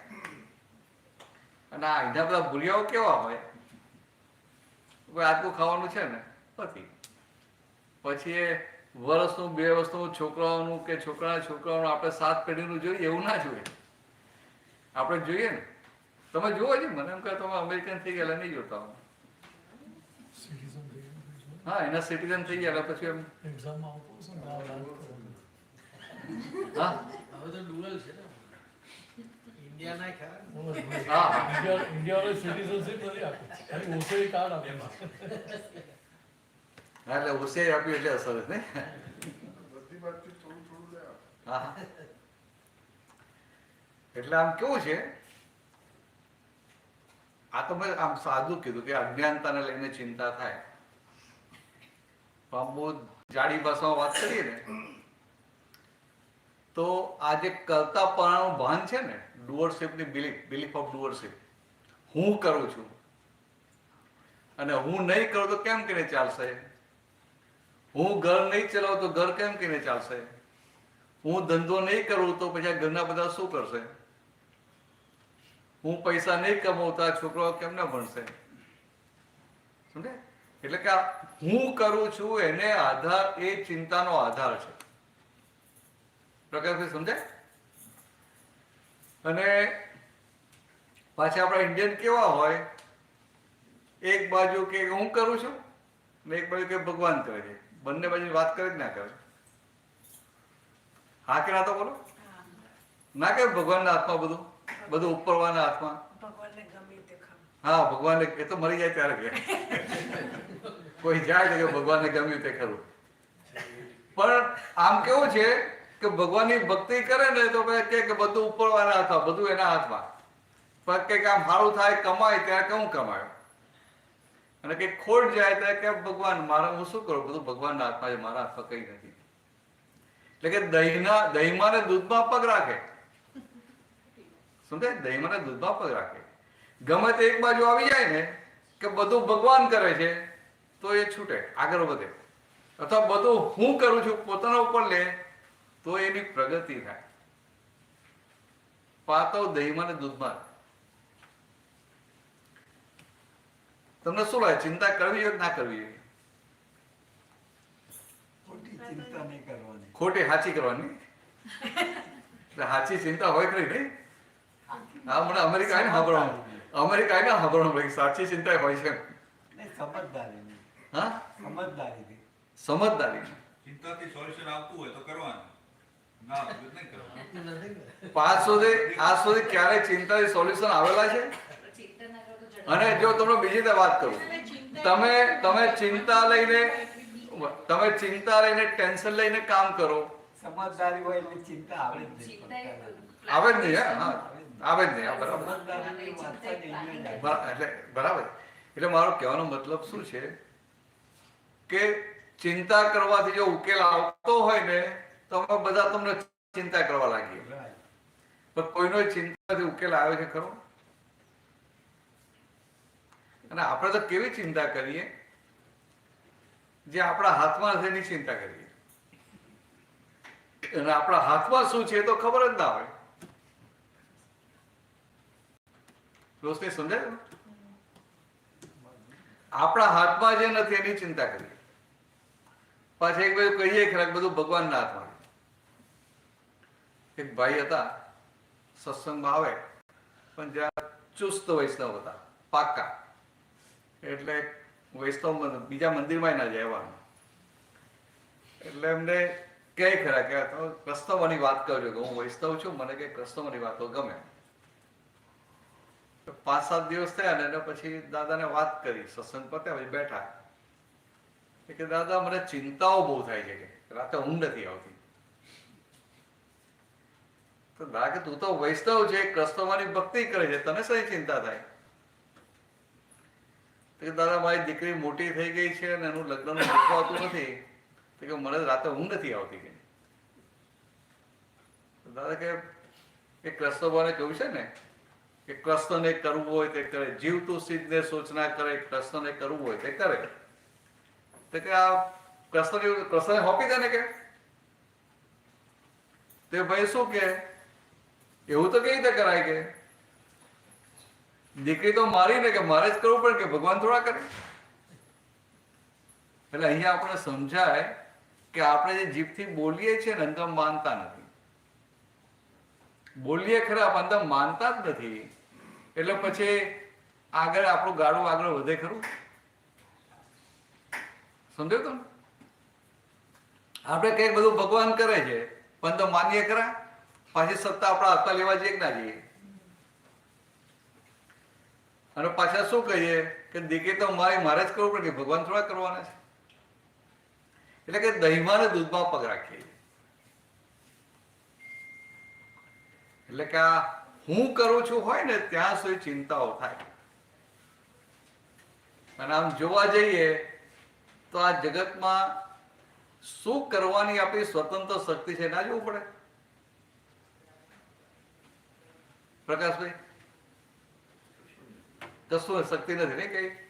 તો બહુ સારું, તમે જાણી જ છો, સારું કહેવાય.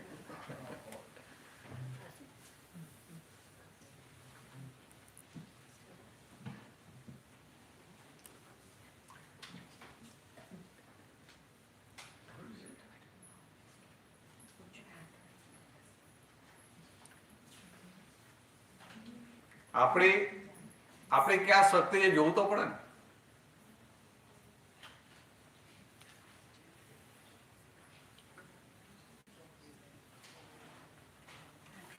આ તમે પ્રકાશભાઈ ગયા વર્ષમાં આવેલા, તો ગયા વર્ષે તમે સત્સંગમાં નતા આવ્યા નતા ત્યારે હું આવ્યો હતો. 2 વર્ષ પહેલા ડાલસથી આવ્યા ને. હા એટલે મને પહેલી વાર કહે. એટલે હું શું કહું છું, ગયા વર્ષે તમે નતા આવ્યા અને આ વર્ષે આવ્યા, તો ગયા વર્ષે કેમ નતા આવ્યા? હા અતુલભાઈ ભૂલી ગયા હતા ને. ના બરાબર છે, સાચી વાત છે. આપણે કોઈના પર નાખતા વાર જ ના લાગે. આપણી પાસે આપણે ઇન્ડિયન કેવાય એક્સક્યુઝ તૈયાર હોય, અથવા દોસ્તો ટોળો બીજાની પર નાખી દઈએ એમ. પ્રકાશભાઈ વાત સાચી. ના વ્યવહારથી સાચી છે, પાતો અહીંયા બોલી મારે વાત કરવી છે એટલે કહું છું કે તમને એવું લાગે કે અતુલભાઈ ભૂલી ગયા, અને આજે તમને લાગે અતુલભાઈ કીધું ને જો હું આવી ગયો ને, એટલે તમને શું લાગે મારી સત્સંગમાં આવવાની મારી શક્તિ છે કે નહીં, ખરી કે નહીં તમારી? મારું સામર્થ્ય હોય કે ના હોય, સંજોગો અમુક ઊભા થાય તો ના પાડે. બહુ મોટી વાત કરી આ. એટલે એટલા માટે મેં એમ કહું છું કે મારી શક્તિ સંપૂર્ણ નથી, મારી પાસે પુરુષાર્થ છે, એટલે મારી સાથે છે. હા એટલે પ્રકાશભાઈ બહુ મોટી વાત કરી તમે કે તમારી પાસે પુરુષાર્થ છે અને પ્રારબ્ધ છે. હવે પ્રારબ્ધનો ભાગ તો અને પુરુષાર્થનો ભાગ તો સમજવું તો પડે ને, ના સમજવું પડે? હવે હું પ્રારબ્ધ ને પુરુષાર્થ માનું તો મારું કામ થાય. એટલે કહેવાનો મતલબ શું હતો કે આજે સત્સંગમાં તમે આવ્યા તો તમને એવું થાય કે અતુલભાઈએ મને કીધું, મારી આવવાની ઈચ્છા હતી ને મારી આવવાની ઈચ્છા હતી એટલે હું આવ્યો, મારે ક્યાંક બીજે તો બીજે જાત, એટલે હું જ આવે ને મારી આવવાની શક્તિ જેવું લાગે કે ના લાગે? હવે તમે જો બીજું બોલ્યા કે સંજોગો, તો કે આ બધા તમને પોઝિટિવ સંજોગો ભેગા થયા ત્યારે આવી શકાય ને. તમને હમણાં ક્યાંક ઇમરજન્સી આવી છે ત્યાં જવાનું જ છે, તો તમારે પહેલા ત્યાં જવું પડે ના જવું પડે? તો તમારી લાખ આવવાની ઈચ્છા હોય ને તો આવી ના શકાય. એટલે આપણા હાથમાં ખરું, એટલે જે વસ્તુ આપણા હાથમાં નથી એ બધું પ્રારબ્ધ કહેવાય, અને જે આપણા હાથમાં છે એને પુરુષાર્થ કહેવાય. આખું જગતની ભૂલ ક્યાં થાય છે કે પ્રારબ્ધ અને પુરુષાર્થ બેનો ભેદ જાણતા નથી. એટલે પ્રારબ્ધ ને પુરુષાર્થ માને છે અને પછી એને લાગે છે કે હું પુરુષાર્થ કરું. આ કૃષ્ણ ભગવાન છે તેમને શું કીધું? કર્મણ્યવાધિકાર રસ્તે માં ફલેસુ કદાચન, કહ્યું કે ના કહ્યું? એટલે એનો શું થયું કે કર્મ કરવાનો તારો અધિકાર છે. એટલે કર્મ જે કરવાનું છે, કર્મ જે થાય છે ત્યાં તારો કંટ્રોલ છે, તારો સે છે, અને કર્મ ફળમાં અધિકાર નથી. બરાબર? એટલે કે કર્મ ફળમાં તારો કંટ્રોલ નથી, પણ જે નવું કર્મ બંધાય છે ત્યાં તારો કંટ્રોલ છે. એટલે કે જ્યાં અધિકાર નથી એટલે કર્મ ફળ કહ્યું, કર્મ ફળ એટલે પ્રારબ્ધ, અને જ્યાં પોતાનો અધિકાર છે ત્યાં એને પુરુષાર્થ કહ્યું, નવું કર્મ. તો આજે તમે આ સત્સંગમાં આવ્યા તો કે તમને બધા સંજોગો ભેગા થઈ ગયા એટલે તમે આવી શક્યા. અહીં આવવાની તમારી ઈચ્છા એક સંજોગ હતો, અતુલભાઈએ તમને કીધું એ બીજો સંજોગ હતો, પછી આ ટાઈમમાં તમે ફ્રી છો એ સંજોગ છે, આ ટાઈમમાં આ સમય અમે અહીંયા છીએ એ સંજોગ છે ને. પછી અમે અહીંયા ના હોઈએ ને તો પછી તમે બીજા તમે ફ્રી છો, તમે અહીંયા આવો ખરા, પણ સત્સંગનો સંજોગ ભેગો થાય તો કે ના થાય? તો કે આ બધા પોઝિટિવ સંજોગો ભેગા થાય ત્યારે કાર્ય બને ને. સમજાય? એટલે સત્સંગમાં આવ્યા તમે તો બધા પોઝિટિવ સંજોગ ભેગા થાય. તમે ફ્રી છો, તમારી આવવાની ઈચ્છા છે, તમને અમને ઇન્વિટેશન આપ્યું, તમને સત્સંગમાં રસ છે, તો બધા સંજોગ ભેગા થયા અને તમે આવી ગયા. હવે આવી ગયા તો તમને શું થાય?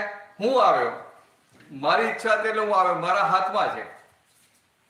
બરાબર? આપણને એવું લાગે, પણ તમારી લાખ ઈચ્છા હોય ને કંઈક એવી ઇમરજન્સી આવી ગઈ અથવા તો તમે ઘરમાંથી આમ નીકળવા જતા હોય ને કંઈક આમ સ્લીપ થયા ને પડ્યા ને એટલું બધું દુખતું હોય કે બેસાય નહીં ને ઊભું ના રહેવાય, તો તમારી લાખ ઈચ્છા હોય, સિન્સિયર ઈચ્છા હોય તો એ આવી શકો ખરા? એટલે કે આ સત્સંગમાં આવીને બેઠા છો એ પ્રારબ્ધ કહેવાય કે નવ પુરુષાર્થ કહેવાય? સંબંધ હોય. હા, નહીં એટલે પ્રારબ્ધ પુરુષાર્થ બંને ચાલે છે સાથે, પણ કયો ભાગ પ્રારબ્ધ અને કયો ભાગ પુરુષાર્થ એ સમજવો પડે ને. એટલે તમે આવીને બેઠા, એક તમને થંબ રૂલ આપો, 5 ઇન્દ્રિયોથી જેટલું અનુભવમાં આવે ને એ બધું પ્રારબ્ધ કહેવાય. તો તમે આ સત્સંગમાં આવીને બેઠા કર્યા, મને દેખાય કે ના દેખાય? આંખથી તમારા પ્રશ્નો કાનથી સંભળાય કે ના સંભળાય? આંખથી દેખાય કે ના? એટલે કે આ ઇન્દ્રિયોથી અનુભવમાં આવે એ પ્રારબ્ધ કર્મ. અને અત્યારે તમે બેઠા છો ને તમને અંતસ્કરણ લેવલે બધું અંદર ચાલે કે ના ચાલે? બધી જાતનું ચાલે. તમને ચાલે કે ચાલો બહુ સરસ વાત છે, મજા આવે છે, આનંદ આવે છે. ને કોઈને એવું થાય ને કે સારું આ કંટાળી ગયા, બોર થઈ ગયા, ક્યારે પૂરું કરે? થાય કે ના થાય? તમને ના થાય, કોઈક એવું હોય ને થાય ને. અને કોઈને એવું હોય એને આવવાની ઈચ્છા ના હોય, અતુલભાઈ કે આ પ્રતિભા મને કીધું કે તારે આવવાનું જ છે આજે, અને સાહેબ ફ્રેન્ડશીપ એવી હોય ને તેને થાય ખરું છે નહીં છે ને ખોટું લાગશે તો પાછા આવી જાય. પણ શું કરે, પણ ટાઈમ પૂરો થવાનો ત્યારે આવે, આવીને જ્યાં મોઢું બતાવી દે અને પછી પેલા અંદર ત્યાં આપણું કામ કરવો ને એમાં લાગી પડે. પણ એની આવવાની ઈચ્છા ના હોય તો આવવું પડે કે ના આવવું પડે? એટલે શું થયું? પ્રારબ્ધ થયું. માં ફળે શું કદાચ. હવે અહીંયા નવું કર્મ ક્યાં થયું? તો તમે આવીને બેઠા અને ફાઇનલી તમારી અંદર એન્ડોર્સમેન્ટ થાય, સિગ્નેચર, ત્યાં નવું કર્મ બંધાય છે. એટલે કે તમે આ દેહની ક્રિયા, આ બોલો છો એ ક્રિયા, કે મનમાં વિચારો ચાલે છે એ ક્રિયા, એ બધું પ્રારબ્ધમાં જાય, કારણ કે ત્યાં ક્યાંય તમારો કંટ્રોલ નથી. સમજાય? પણ રાતે ઇન્ડિયામાં હોય ને રાતે એક ગેસ્ટ આવી જાય તો મનમાં બધું જાત જાતનું બતાવે ના બતાવે? મનમાં જે બધું બતાવે નેગેટિવ બતાવે, પણ મન સાથે તમારે એગ્રી થવું કે ડિસએગ્રી થવું, whether to agree with your mind or disagree with your mind is totally in your control. સમજે? પછી ભલે મન બૂમો પાડે તો મનને સમજાવી પણ શકો કે ભાઈ આપણા તો આર્ય સંસ્કાર છે ને આ તો એકદમ આવી પડ્યા, ઇન્ટિમેશન વગર આવી ગયા, તિથિ બતાવ્યા વગર આવી ટપક્યા એટલે અતિથિ કહેવાય. એટલે કે આપણા આર્ય સંસ્કાર શું કહે છે કે અતિથિ દેવો ભવ. એવું મન સાથે વાતચીત કરીને કન્વિન્સે કરાય. ને કોઈ મન બહુ વિફર્યું હોય તો આપણી વાત માને નહીં, તો પછી શું કહેવું પડે કે ભાઈ what you want to do you do it, I don't agree with you. આ જે કરવું, મન સાથે એગ્રી થવું કે ડિસએગ્રી થવું, એ ટોટલી આપણા હાથમાં છે કે નહીં? એટલે ત્યાં પુરુષાર્થ છે. એટલે આપણે શું કરવાનું હોય, સવારથી સાંજ સુધી આવું જાણતા અજાણતા નેગેટિવમાં જે એગ્રી થઈ જઈએ ત્યાંથી આપણે પાછા આવીએ. આપણી સહી પેલા ચેક પર સહી ભૂલતી કરી દીધી હોય તો લીટો મારી દે ને, તો લીટો મારી પછી પોઝિટિવમાં સહી કરી દે. આ મોટામાં મોટો પુરુષાર્થ. એટલે તમે જે કીધું ને બહુ મોટી વાત કરી કે પ્રારબ્ધ અને પુરુષાર્થ બંને સાથે જ છે, પણ આપણે લાઈન ઓફ ડિમાર્કેશન નથી કે આ પ્રારબ્ધ અને આ પુરુષાર્થ. જે ક્લિયર ડિમાર્કેશન હોય ને, આમાં ક્લિયર ડિમાર્કેશન આવી જાય.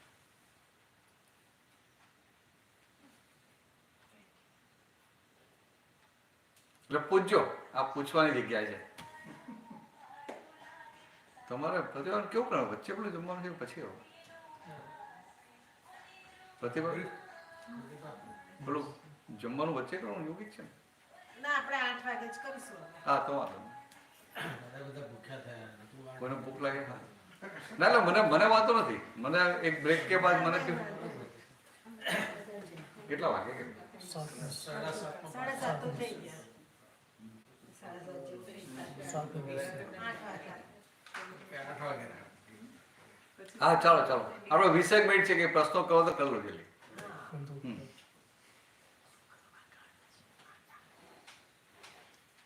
મને પ્રશ્નો લાગતા નથી. તમને જ છે. મને તો પ્રશ્ન પૂછીશ મને શું જવાબ મળવાનો? પછી આ લોકોને ખબર ના પડે કે હું કોણ છું એ કરો ને વાત વધારે. હવે મને કે આ બધી વાતો થયેલી છે ને એ બધી પહેલા, એટલે હું કંઈ બોલ્યો નહીં. આપણા પ્રકાશભાઈને વાત થાય આમાં નવા કેટલા છે એકદમ? બધા નવા જ છે. બધા મુસ્લિમ. હા, બધા નવા છે. ઓ એવું છે. તમે જ્યાં વર્ષો ત્યાં હતા એ તો વાત કરી એ તમે ગયા વજે પહેલી જ વાર આવી. એટલે જ કોઈ વર્ષો ત્યાં હતા એ તો વાત કરો.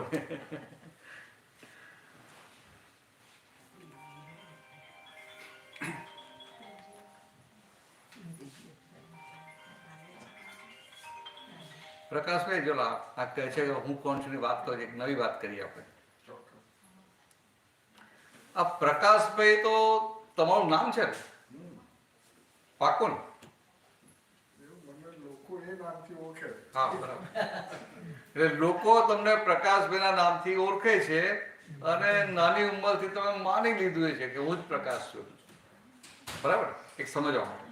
ખરી વાત. એટલે એનો શું કે પ્રકાશભાઈ તમારું નામ છે, એટલે તમે શું માય નેમ. હવે આપણે તમે કહો મારું નામ, તો ભાઈ પ્રશ્ન ઉભો ના થાય કે તમે કોણ?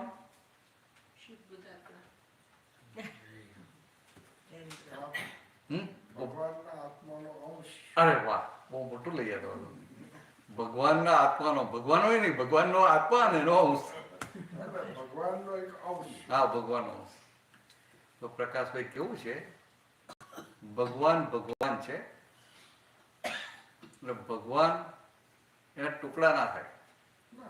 એટલે આ અંશની વાત છે ને એક સમજવા જેવી છે. આપણે કહે બધા કે ભાઈ ભગવાનનો અંશ છે, ભગવાનનો અંશ છે, બધું કહે ખરા, તો એ વાત ખરેખર કેવી છે કે ભગવાન તો ભગવાન જ છે, પણ આ ભગવાન એ ભગવાનનો એક સ્વભાવ છે, જ્ઞાતા દ્રષ્ટા, એમનો જ્ઞાન પ્રકાશ, એમનો જ્ઞાન પ્રકાશ હોય. તો જેમ એક દીવો હોય ને અહીંયા મૂક્યો હોય અને એની ઉપર પેલું માટલું મૂકો તો દીવાનો પ્રકાશ રૂમમાં ફેલાય ખરો? ના ફેલાય. પછી માટલામાં એક ડ્રીલ કરું, એક કાણું કરું તો એનો પ્રકાશ ફેલાય આખા રૂમમાં? હા, એટલે જે કાણું હોય એટલો જ પ્રકાશ એક શહેર જાય. પછી હું 10-15 કાણા કરી નાખું તેટલો વધારે પ્રકાશ બહાર આવે. માટલો ઉચકી લઉં તો એ દીવાનો પ્રકાશ આખા રૂમમાં ફેલાઈ જાય કે ના ફેલાઈ જાય? એવું આ ભગવાનનો અંશ કહે છે ને, એટલે કે ભગવાનના ટુકડા નથી થતા, પણ ભગવાનનો જે જ્ઞાન પ્રકાશ છે અંશ સ્વરૂપે બહાર આવ્યો છે. એટલે આ મનુષ્ય, આપણા ભારતના મનુષ્યને વિભૂતિ સ્વરૂપ ભગવાન કહેવાય, કે એનામાં મહિલા ભગવાનને ખુલ્લા કરવાની શક્તિ પડેલી. એટલે શું થાય કે ભારતનો મનુષ્ય હોય તો ભગવાનનો પૂરેપૂરો પ્રકાશ ખુલ્લો ના થયો હોય, થોડો પ્રકાશ ખુલ્લો થયો એટલે અંશ સ્વરૂપે ખુલ્લો થયો. પણ લોકોને સમજવામાં ભૂલ થઈ ગઈ, એ અંશ સ્વરૂપ ભગવાન કહી દીધા, પણ અંશ સ્વરૂપે ભગવાનનો પ્રકાશ ખુલ્લો થયેલો. સમજાય? એટલે આપણે જે વાત થઈ ને કે આ પ્રકાશભાઈ તમારું નામ છે, તમે ખરેખર કોણ? તો તમે કોઈ ભગવાનનો અંશ, તો કે ના, અંશ એવું ના બોલાય, પણ એક સમજવા માટે કે હું અને મારું એક હોય કે જુદા હોય? જુદા હોય. આઈ અને માય, આ ના કે હમણાં અતુલ વિના કે મારું ઘર છે, તો એમને દેખાય કે આ ઘર જુદું હું જુદો? ના દેખાય. તમે ના કહો મારું શર્ટ છે, તો શર્ટ ને તમે જુદા કે નહીં? એટલે કે જ્યાં જ્યાં આપણે માય માય કહીએ છીએ, માય અને આઈ જુદા હોય કે ના હોય? હું ને મારું બાય ડિફોલ્ટ છે સેપરેટ.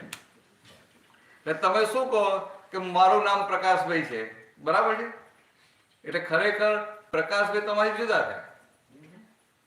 પછી તમે શું કહો કે આ મારા હાથ, મારા પગ, મારું બોડી, તો એનાથી તમે જુદા થયા. પછી આગળ જઈએ, થોડું સટલમાં જઈએ, તમે શું કહો કે મારું મન, મારી બુદ્ધિ, નથી કહેતા કે હારું પેલો એટલો ડિસ્ટર્બ થઈ ગયો ને, આખી રાત મનમાં એટલા વિચારતા ઊંઘ જ ના આવી, તો મારું મન કહે ને. એટલે ખરેખર ઇન રિયાલિટી આ દેહથી, વાણીથી, કાયાથી, એટલે મનથી, બધાથી જુદા જ છો તમે. પણ અત્યારે ભ્રાંતિને લીધે હું ને મારું એક થઈ ગયું છે. તમને એવું જ લાગે હું ને મારું એક જ છે, એટલે કે હું જ પ્રકાશભાઈ છું. પ્રકાશભાઈ ખરેખર તમારું નામ છે, પણ તમને થાય કે હું જ પ્રકાશભાઈ છું. સમજાય? એટલે છે જુદા.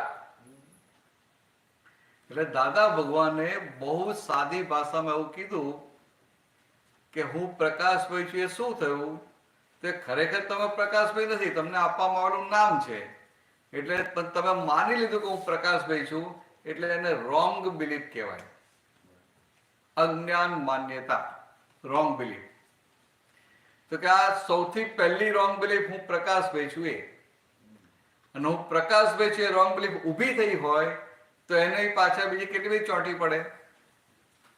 હું આટલી ઉંમરનો છું, હું આ ગામનો છું, હું ડોક્ટર છું, હું આનો હસબન્ડ છું, આનો દીકરો છું, આનો બાપ છું, આનો કાકો છું, આનો મામો છું, આનો ફ્રેન્ડ છું, કેટલી બધી ઊભી થયેલી હોય.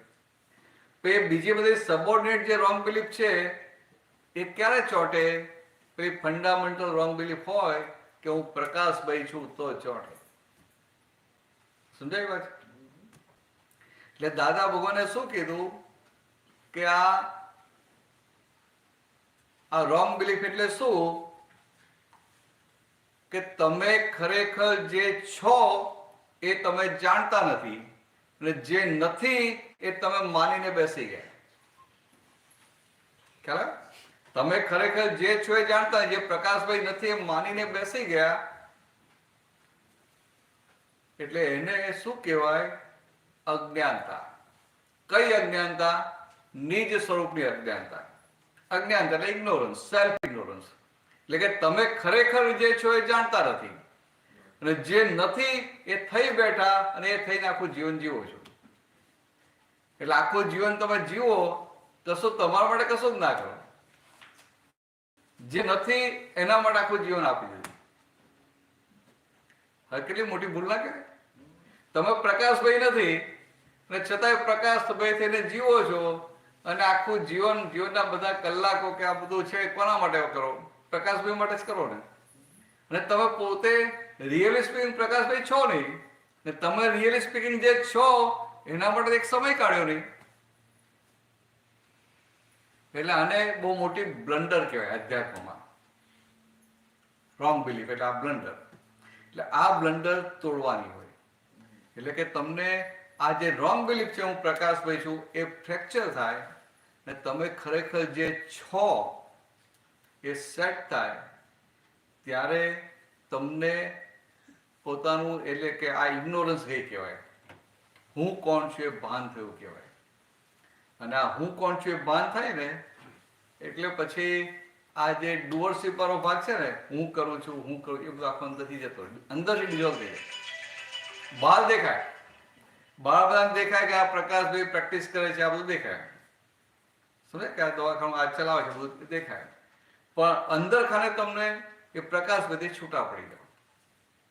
એટલે કે તમારો બધો વ્યવહાર ચાલ્યા કરે, અને વ્યવહારમાંથી રાગદ્વેષ જતા રહે, એટલે વ્યવહાર પહેલા કરતા સુંદર ચાલે. અને અંદર પેલો કરંટ નીકળી ગયો એટલે બધો વ્યવહાર થાય છતાંય નવા કર્મો બંધાય નહીં. કે આ દાદા ભગવાનની આ વાત છે, બહુ મોટી વાત છે કે આ સંસારમાં રહી અને આ પોતે હું કોણ છું એ જાણે એટલે એનું કલ્યાણ થઈ જાય. પછી એવી દશા થાય કે એને ચિંતા કરવી હોય તો એ ના થાય. ચિંતાના સંજોગો હોય પણ ચિંતા ના થાય.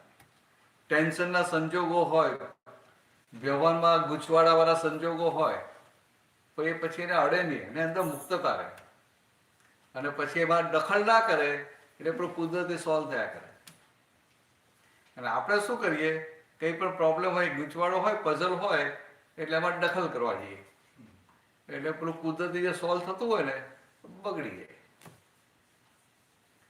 એટલે આ હું કોણ છું એ જાણે ત્યારે ચિંતા રહિત થાય. પ્રતિભાબેન કે હું કોણ છું ની વાત કરો એટલે લો તારે હવે હું તો નહોતો કરવાનું હું આ બધા જૂના જૂના જ છે ને અમે તો હું ક્યાં આવી બધી વાતો ના કરું ના જૂના હોય તો ભૂલી જવાય. ભૂલી જાય એટલે તમારે એને થોડું પંપ અપ કરવું પડે. હા હા પણ એના માટે જો ખબર હોય પણ પછી ખબર ના પડે કે હું ને એને છૂટું કેવી રીતે પાડું ને આમ તો બધાને ખબર હોય આત્મા છે એવું બધું આપણે લખ્યું છે પણ અનુભવ ના સાચી વાત છે આત્મા એટલે આમ પેલું શાસ્ત્રો વાંચે બધું વાંચીને સામે આપણે કહીએ ખરા કે હું આત્મા છું બોલીએ ખરા અનુભવમાં ના પણ પ્રકાશભાઈ કેવી વાત છે હું આત્મા છું બોલેલું કામમાં લાગે એટલે એને અંદર પાકી દ્રઢ શ્રદ્ધા બેસે શંકા ના પડે એવી શ્રદ્ધા બેસે ને એ અનુભવને લઈને ત્યારે કામ થાય આ કેવું છે કે આ અમને કીધું તમે શબ્દથી કહો હું આત્મા છું માથી ના પડાય ખોટું કહેવાય પણ હમણાં તમે આમ જાઓ કેવું કામ છે સવાના આ સિટી છે હવે બીજો કંઈ આપણો કે બધા સમાજમાં ભેગા થયા હોય અને કોઈ તમે જતા હો ને હવે 4-5 જઈ જતા તમારી વાત કરતા હોય પ્રકાશભાઈ કે આ ડૉક્ટર પ્રકાશભાઈ છે આવું જવા દો ને કે એની પાસે જવા જેવું નથી આમ તમે કહેતા હોય તમારા માટે નેગેટિવ બોલતા હોય તો તમને શું થાય હારું હું આટલી સારી ટ્રીટમેન્ટ કરું છું આટલું આનું ધ્યાન રાખજો મારા માટે આવું બોલે છે થાય કે ના થાય એ કે તમને રહે કે હું આત્મા છું આ પ્રકાશભાઈની વાત કરે છે તો કે કે આત્મા થઈને આત્મા બોલે એનું કલ્યાણ થયું દાદા ભગવાન જે થઈ ગયા ને એમને તમને ખબર ને દાદા ભગવાનનું તો બધું બધું નહીં થોડું ઘણું ખરું. આ દાદા પણ થોડું અમને સુરદાસર જ્ઞાન બધું ખબર છે ને એમનો જન્મ થયેલો 1908 અને આમ ગૃહસ્થી હતા સિવિલ કોન્ટ્રાક્ટર હતા બિઝનેસ હતો અને 1958 એ વ્યારાથી બરોડા જતા હતા ટ્રેનમાં તો સુરત ત્યાં ટ્રેન બદલવી પડે તો 3 નંબરનું પ્લેટફોર્મ અને સાંજનો સમય હતો તો કુદરતી મહિલા ભગવાન ઉપરના બધા આવરણ ખસી ગયા એટલે મહિલા ભગવાન પૂર્ણ રૂપે પ્રગટ થઈ ગયા એટલે એમને બધું જ દેખાયું કે હું કોણ છું મારું સ્વરૂપ શું છે આ બ્રહ્માંડ શું છે બ્રહ્માંડ કેવી રીતે ચાલે છે પાપ શું પુણ્ય શું મુક્તિ શું તો કે આ જગતના બધા જ ગૂઢ પ્રશ્નોના ફોડ એમને એ સમય અંદર એ જ્ઞાન પ્રકાશમાં પડી ગયા અને એ સમયથી એમનો દેહ અને આત્મા બંને છૂટા પડી ગયા સમજાય દેહ અને આત્મા બંને જુદા પડી ગયા અને પોતે નિરંતર પોતાના આત્મ સ્વરૂપમાં રહેતા ખ્યાલ નિરંતર પોતાના આત્મ સ્વરૂપમાં રહેતા એટલે આવી એમની દશા થઈ ગઈ અને પછી તો એમનો અહંકાર આખો ડિઝોલ્વ થઈ ગયો એટલે એમને કહેવાનું રહ્યું ને કે મને આ આત્મજ્ઞાન થયું છે કે આત્મ સાક્ષાત્કાર થયો છે કે અમે જ્ઞાની છે કશું કહેવાનું રહ્યું નહીં આપણે તો હમણાં પેલી બમ્પર લોટરી લાગી હોય તો બધા જેકપોટ લાગ્યો હોય તો બધાને ખબર પડતા કેટલી વાર લાગે વાર જ ના લાગે અને અંદર એટલો ઉલ્લાસ આનંદ હોય ને બધાને આમ રોકથી કહેવાય કોઈ રહી ગયો તો નહીં કહી દે હા હા તો મને માગવાળો ભેગા થઈએ હા તો ગણપતા લઈ જાય બરાબર તમારા દેહથી આત્માને ખરેખર છૂટો કરો. હા સાચી વાત છે, બરાબર છે પરફેક્ટ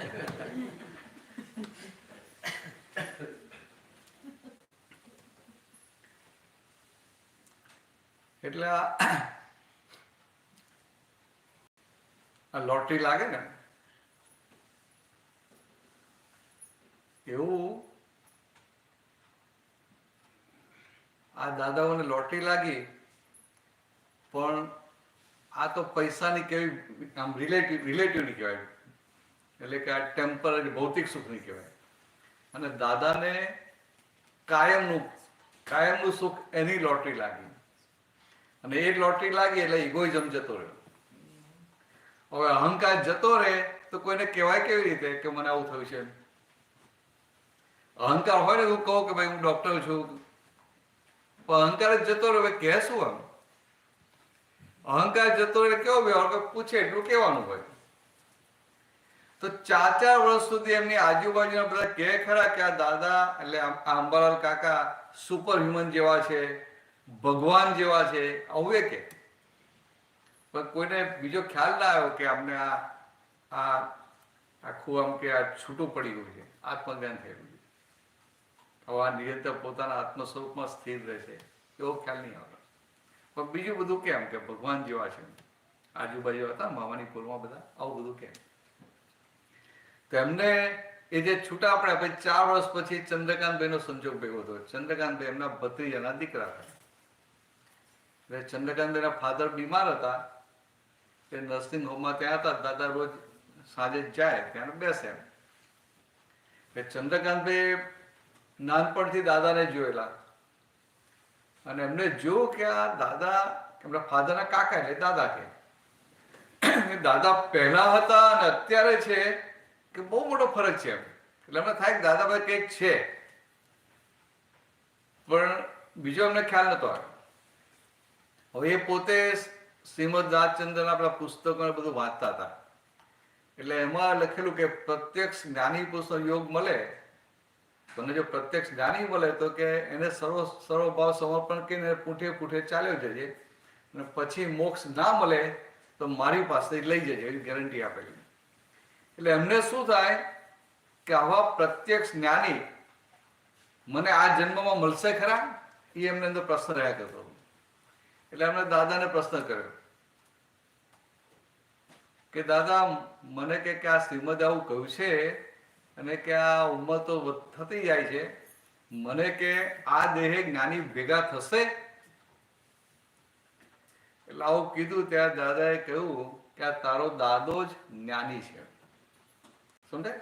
પેલો અહંકાર જતો સામેથી કેવો ના આવે, પણ અહંકાર ગયો એટલે જે છે એને છે કે નથી એને નથી કે. એટલે જયારે આવું કીધું કે મને કોઈ જ્ઞાની મળશે, એટલે દાદા કીધું કે તારો દાદો જ જ્ઞાની છે. તો ચંદ્રકાંત વિચારવા પડી ગયા, કારણ કે એમને એવું હતું જ્ઞાની હોય એટલે તો હિમાલયમાં હોય, જ્ઞાની કઈ આમ ગ્રહસ્થી વિશે હોય ને કે ધંધો તો કરતા ના હોય. એટલે એમને અંદર એ થાય ને, એટલે એમને પૂછ્યું દાદાને કે દાદા મને કેવી રીતે ખાતરી થાય કે તમે જ્ઞાની છો? બહુ વિનયથી પૂછ્યું. તો દાદાએ પછી કીધું કે ભાઈ આપણા ગામમાં લગ્ન હોય તો દાદાને તો પેલું બધાને બહુ માન આપે. એટલે લગ્ન હતા આગળ વચ્ચે બેસાડે, તો કે બધાની વચ્ચે હું બેઠો ત્યારે કે બધાની વચ્ચે આવીને તારે મારું અપમાન કરવાનું, મને જરા બેફામ બોલવાનું અને પછી ચમાટ મારી દેવાની, એક તમાચો મારી દેવાનો, અને પછી મારી આંખ સામે જોયા કરે. તને મારી આંખમાં જરાય ફેરફાર લાગે તો માનજે કે તારો દાદો જ્ઞાની નથી. ચંદ્રકાંતભાઈ વિચારવા કે આવું તો હવે પૈસા માંથી કઈ રીતે કરાય, હું તો પડી ગયો, હું સ્લીપ થઈ ગયું. તો દાદા કે તારે ક્યાંક કરવાની, અમે તને કહીએ છીએ માટે કરવાની છે. એટલે દાદાને આજે જ્ઞાન થયું ને એ ચંદ્રકાંતભાઈના નિમિત્તે ખુલ્લું થયું. પછી એમનો આ રીતે સત્સંગ ચાલ્યા કરે, ચાલુ થયા બધા. એટલે ભાઈ બધા આવે 2, 4, 5 જણ હોય, બધા ના હોય, આવે બધા પ્રશ્નો કહે દાદા જવાબ આપે, એ રીતે ચાલ્યા કરે. પણ આ એક મોટું હતું કે એમની પાસેથી હું કોણ છું, હું ખરેખર કોણ છું એ જાણવાની અનુભવમાં આવતું. એટલે એવું ગજબનું હતું. એટલે એ આવે પછી તમને ચિંતા ના થાય. પૂછી લો, ચાલો બીજા જે પ્રશ્નો તો હોય. હમણાં આપણે ટાઈમ લિમિટ આપી દઈએ છે ને પછી, અને બધાને હવે ભૂખ તો લાગી હોય ને. હા ને, બધાને ભૂખ લાગી હોય ને, વહેલું પૂરું તો પ્રશ્નો ના કરતા, વાંધો નહીં.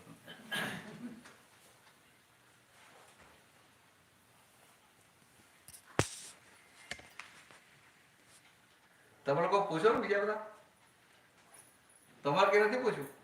સૌથી પહેલા જ તમે બેઠા પૂછો ને. વાતો બધી સિમ્પલ છે, દાદાબાની વાતો સિમ્પલ છે. તમને સમજાયું ને? આપણો અથામણ વાળી વાત સમજી ગઈ? હવે અંદર નક્કી કહીને જજો કે ભાઈ હવે કોઈ ગમે તે કરે, મારે અથામણમાં આવું નથી. અંદર કોમન સેન્સ ખેલતી જશે. અને આ રાખો કે મારા જીવન આપણને જ્યાં જન્મ મળ્યો ને તો કે આપણે પ્રકાશભાઈ તમારો જન્મ થયો ને પછી સ્કૂલમાં ભણ્યા ને પછી બધું ડોક્ટર થયા તો તમારો એક ગોળ શું હતો? ભાઈ ડોક્ટર થવું છે. તો તમે ડોક્ટર થઈ ગયા પછી ત્યાં પ્રેક્ટિસ કરી છે, પૈસા કમાવા છે, આ બધા ગોલ હોય. એવી રીતે ultimate goal of our life એ શું હોય કે ટુ રિયલાઇઝ હુ એમ આઈ. હું કોણ છું એ જાણવું એ આપણા જીવનનો છેલ્લામાં છેલ્લો ગોલ છે. અને એવું કીધું કે એ ગોલ જો સાર્થક થાય, એ ગોલ જો સિદ્ધ થાય તો આ મનુષ્ય જન્મ સાર્થક થયો કહેવાય. અને એ ગોલ સિદ્ધ ના થયો અને આપણે ગમે એટલા સારા કામો કર્યા તો પુણ્ય બંધાશે, સારી જગ્યાએ જન્મ મળશે, પણ આ મનુષ્ય જન્મ સાર્થક થયો ના કહેવાય. ખ્યાલ આવે? એટલે આવું રાખવું આપણે નક્કી પણ કે મારે હું કોણ છું એ જાણી લેવું છે. સમજાય ભાઈ? એટલે આ અલ્ટિમેટ ગોલ કહેવાય કે આ ગોલની પ્રાપ્તિ કરી લેજો, આવું રાખજો. અને એ ગોલ પ્રાપ્ત થાય ત્યાં સુધી વચ્ચે ઇન્ટ્રીમ જોઈએ કે ના જોઈએ? વચ્ચેનું જોઈએ કે ના જોઈએ? તો પ્રકાશભાઈ વચ્ચેમાં તો તમને સાદી વાત કહું, તમારે સુખી જ થવું છે ને. દુઃખ તો કોઈને ગમે નહીં ને? કોઈને ગમે? એ તો કુંતા માતા તો પેલી વાતો કરેલી, બાકી દુઃખ તો કોઈને ગમતું હશે? કોઈને ગમે છે આમાંથી? આવી પડે તો ગમે. આઈ પડે તોય ના ગમે. છૂટકો જ ના હોય ને. ગમી ના કહેવાય. આઈ પડે પણ ગમે નહીં કોઈ. પેલા રાતના 11 વાળા બેભાન છે.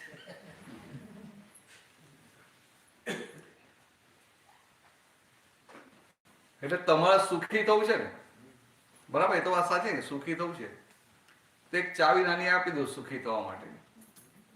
5 મિનિટ રોજ કાઢવી પડે. મળશે તમને એટલો ટાઈમ મળે ના? એટલે આ ખાલી પેલા આ તમારો ઓફ હોય ત્યાં નહીં, રોજે રોજ મળે. મળે ને? મારા માટે મારા માટે બહુ મોટી સમજણ કહેવાય કે ભાઈ પોતાના માટે કાઢવાની છે ને. આપણે પહેલા કહીએ ને આપણે પોતાની વાતો કરવાની.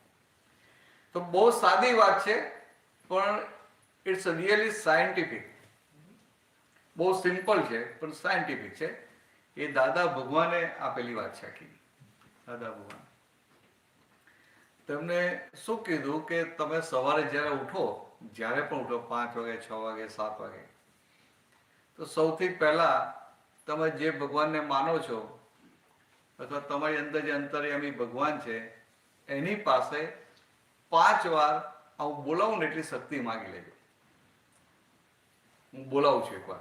છે સિમ્પલ પણ છે બહુ સાયન્ટિફિક. એટલે પછી હું સમજાવું છું, પણ ખાલી એકવાર બોલાવું.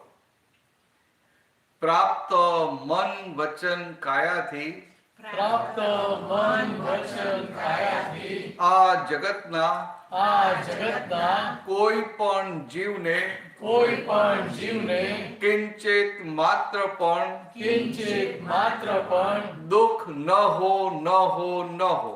દુઃખ ન હો, ન હો, ન હો. પ્રકાશભાઈ સમજાયું છે? પ્રાપ્ત એટલે અત્યારે મને જે મળ્યા છે આ મારા મનથી, વાણીથી કે કાયાથી. એટલે કે આ મનથી, વાણીથી કે કાયાથી આ જગતના કોઈ પણ જીવને કિંચિત માત્ર પણ દુઃખ ન હો, ન હો, ન હો. એટલે આવું તમારે સવારે ઉઠીને જે પણ ભગવાનને માનતા હો 5 વાર પહેલા શક્તિ માગી લી. અને 5 વાર શક્તિ માગી અને અંદર નિશ્ચય કરવાનો કે કમ વોટ મે, આખા દિવસો મારે કોઈને દુઃખ આપવું નથી. આ નક્કી પણ. આટલું થાય કે ના થાય? પછી રોજ રાતે તમે સુઈ જાઓ કે ના સુઈ જાઓ? રોજ રાતે સુઈએ ને? તમારે બહુ કામ હોય તો ભૂલી જાઓ સુઈ જવાનું? રોશનીબેન ત્યાં વધારે કામ હોય તો ના ભૂલી ના જઈએ. તો સૂતા પહેલા એક નાનું કામ કરવાનું કે આપણે આ 5 વાર શક્તિ માગી, અંદર નિશ્ચય કર્યો મારે કોઈને દુઃખ આપવું નથી, છતાંય એવું બની જશે કે જાણતા અજાણતા કોઈને દુઃખ થઈ જાય. પ્રકાશભાઈ સમજાય? જાણતા અજાણતા કોઈને દુઃખ થઈ જાય. તો આ કોઈને દુઃખ થઈ ગયું તો એની અંદર ભગવાન ખરા ને, જીવ માત્મા ભગવાન તો ખરા. આપણે કે આત્મા સો પરમાત્મા. તો એની અંદર રહેલા શુદ્ધાત્મા ભગવાનની માફી માગી લેવી મનથી, દિલથી, હાર્ટીલી. એ જરા બોલાવી લો એ પ્રાર્થના. એ થોડી લાંબી છે, એક પેરેગ્રાફ જેટલી. તમને તો ડૉક્ટર તમને તો એટલું યાદ હશે, બીજા બધાને યાદ નહીં રહે તો પછી વોટ્સઅપથી મોકલી આપ્યું. હું બોલાવું એટલે આપણી અંદર રહેલા ભગવાનની પાસે આ માફી માંગવાની. કેવી રીતે? તો કે હે અંતર્યામી પરમાત્મા, હે અંતર્યામી પરમાત્મા, આપ દરેક જીવ માત્રમાં બિરાજમાન છો, આપ દરેક જીવ માત્રમાં બિરાજમાન છો, તેમજ મારામાં પણ બિરાજેલા છો. તેમજ મારામાં પણ બિરાજેલા છો. આપનું સ્વરૂપ તે જ મારું સ્વરૂપ છે. આપનું સ્વરૂપ તે જ મારું સ્વરૂપ છે. મારું સ્વરૂપ શુદ્ધ આત્મા છે. મારું સ્વરૂપ શુદ્ધ આત્મા છે. હે શુદ્ધાત્મા ભગવાન, હે શુદ્ધાત્મા ભગવાન, હું આપને અભેદ ભાવે હું આપને અભેદ ભાવે અત્યંત ભક્તિપૂર્વક નમસ્કાર કરું છું. અત્યંત ભક્તિપૂર્વક નમસ્કાર કરું છું. અજ્ઞાનતાએ કરીને અજ્ઞાનતાએ કરીને મેં જે દોષો કર્યા છે મેં જે દોષો કર્યા છે તે સર્વ દોષોને તે સર્વ દોષોને આપની સમક્ષ જાહેર કરું છું. આપની સમક્ષ જાહેર કરું છું. તેનો હૃદયપૂર્વક ખૂબ પસ્તાવો કરું છું તેનો હૃદયપૂર્વક ખૂબ પસ્તાવો કરું છું. અને આપની પાસે ક્ષમા પ્રાર્થું છું. અને આપની પાસે ક્ષમા પ્રાર્થું છું. હે પ્રભુ, હે પ્રભુ, મને ક્ષમા કરો, ક્ષમા કરો, ક્ષમા કરો. મને ક્ષમા કરો, ક્ષમા કરો, ક્ષમા કરો. અને ફરી એવા દોષો અને ફરીથી એવા દોષો ક્યારેય પણ ના કરું, ક્યારેય પણ ના કરું, એવી આપ મને શક્તિ આપો.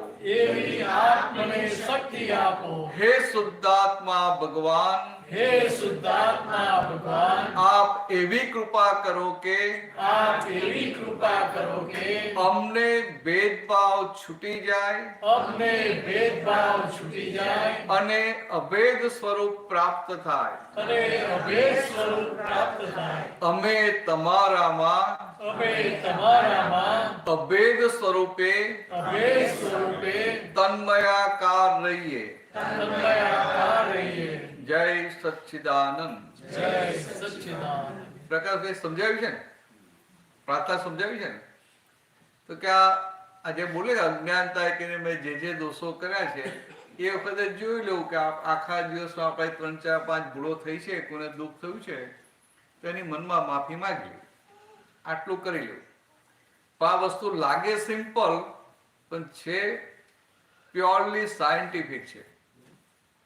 કારણ કે ધર્મ છે ને, ધર્મ એ શ્રદ્ધાનો વિષય નથી, પણ ધર્મ એ સાયન્ટિફિક પ્રિન્સિપલ પર બેઝ થયેલો છે. ભાઈ એના સાયન્ટિફિક પ્રિન્સિપલ સમજાય નહીં એટલે આપણે બધાને કે ભાઈ શ્રદ્ધા રાખો, શ્રદ્ધા રાખો એ વાત કરીએ. વાત કેવી રીતે સાયન્ટિફિક છે તમને સમજાવો. આપણે આ ન્યૂટનનો 3rd લો ખરો ને કે actions and reactions are equal and in opposite direction. તો કે આ સાયન્ટિફિક લો કહેવાય કે ના કહેવાય? અને આ સાયન્ટિફિક લો એટલે યુનિવર્સલ કહેવાય ને. કોઈ પણ સાયન્ટિફિક લો યુનિવર્સલ કહેવાય. તો કે આ સાયન્ટિફિક લો છે તો એ લો અહીંયા પણ એપ્લાય થાય. તમે રોજ સવારે ઉઠીને પેલું 5 વાર શક્તિ માગો અને અંદર નિશ્ચય કરો અને રાતના માફી માંગીને સૂઈ જાઓ એટલે શું થયું કે કુદરત સમજી જાય, મધર નેચર, કે આ પ્રકાશભાઈને કોઈને દુઃખ આપવાની ઈચ્છા નથી, ઇન્ટેન્શન નથી. કોઈને દુઃખ આપવાનો ઇન્ટેન્શન નથી અને દુઃખ થઈ જાય છે તો માફી માગી લે છે એટલે કે એમની સિન્સિયર એટલે નિષ્ઠા સાથે એમનું નક્કી પણ શું છે કે મારે કોઈને દુઃખ આપવું નથી. એટલે એઝ એ એક્શન કુદરતમાં તમારી આ એક્શન ગઈ. તો એઝ એ રિએક્શન શું આવશે કે કુદરત તમને એવા સંજોગો આપશે કે કોઈ તમને દુઃખ ના આપે, ને કોઈ તમને દુઃખ ના આપે તો તમારી પાસે સુખ રહે કે ના રહે. એટલે છે સાયન્ટિફિક, બહુ સાદી વાત છે આપણા ધર્મની, પણ આ દાદા ભગવાને જે સાયન્ટિફિક રીતે મૂક્યું છે ને, આશ્ચર્ય. એટલે આ તમને અત્યારે ખાલી એક સુખી થવાની ચાવી આપી, અને પછી હું કોણ છું એ જાણે ત્યારે કાયમના સુખની પ્રાપ્તિ થાય. એટલે આ તમે લક્ષ્યમાં રાખજો. સમજાય? અતુલભાઈ બરાબર છે? એટલે મને અનુભવ થયો. બેટર ડેરી ક્વિક થઈ ને તો હેલ્થ ડિપાર્ટમેન્ટનું ઇન્સ્પેક્શન, તો એક વ્હાઇટ લેડી છે supervisor health department. From day 1 જ્યારે આવે ને ત્યારે રિવેન્જફુલ નેચર થઈ જાય, અને મને એવું થાય કે એને ફોરેનર નહીં ગમતા, અને બહુ પચવાય, 1.5 કલાક ગોર કરે, અને મોટુંથી બરાડા પડે છે. આપણી પેલી બોસ હોય ને, સારું આ તો પોસાય નહીં. એટલે પછી હું ને પ્રતિભા તો મહાચરણ તૈયાર થઈ ગયો. નેક્સ્ટ ટાઈમ આવીને તો ભાઈ હું તારી કમ્પ્લેન કરીશ. તો દાદાગીરી કરે, આવીને ટેબલો પછાડે, બંધો પડે ને એની રાહ જોવે, અને જબરદસ્ત પડે, અને દાદાગીરી કરે. હું કોઈને 100 પોઈન્ટ આપતી જ નથી. પછી આ તો સૌ દર મહિને પ્રોબ્લેમ થઈ ગયો. સારું કરવું શું? એટલે મેં એને પ્રતિભાએ એના શુદ્ધાત્માને પ્રાર્થના કરી કે નેક્સ્ટ ટાઈમ આવે તો એને એવા સંજોગો આપજો, અને અમને એવા સંજોગો આપજો શુદ્ધાત્મા કે કોઈ જાતની ટસલ થાય નહીં, અને સુપરવિઝન કરીને એની ડ્યુટી કરીને જતી રહે. અને અમે કોઈ દિવસ એને એવું નથી કહેતા કે તું મને માર્ક વધારે. તો ત્યાર પછી તમે નહીં માનો, એક દિવસ ગઈકાલે જ આવી. મારી જે સ્ટાફ છે ને મોસ્ટલી લેબર વર્કર કાળિયા છે, અને એમને આવીને પચવે. અમે તો ઘેર રહી ગયા, અને બહુ જ પચવે, અને માર્ક બરોબર આપે નહીં, 1-2 વાર ફેલ કરી દીધેલા. પછી યાર શું થયું, weather it my prayer works or I don't know, પણ હવે બહુ સરસ રીતે બોલે છે. અને કોઈ દિવસ પચવતી નથી, લગભગ 3 વર્ષ થાય, પણ મારા માટે હેડેક થઈ ગયો. અને બધાને પચવે કામમાં. અને સામે મેકડાઉનમાં જાય ને તો કશું જ નહીં, she just walk in and out. પણ બીજી બધી જગ્યાએ જાય તો બહુ પચવે, પણ મને પચવાનું મન નથી થયું. ના એટલે બરાબર છે. એટલે આ છે ને, આજે કહું ને કે તમારી એક્શન જે એના માટે નેગેટિવ હતું એ બંધ થઈ ગયું, અને તમે એની અંદર ભગવાન જોયા, અને મહિલા ભગવાનની તમે પ્રાર્થના કરી. મહિલા ભગવાન એટલે આપણે એક શું, તમને કોઈ એની માટે પ્રિજ્યુડાઇઝ ના રહ્યો. એટલે તમારા તરફથી નેગેટિવ સ્પંદનો જતા બંધ થઈ ગયા.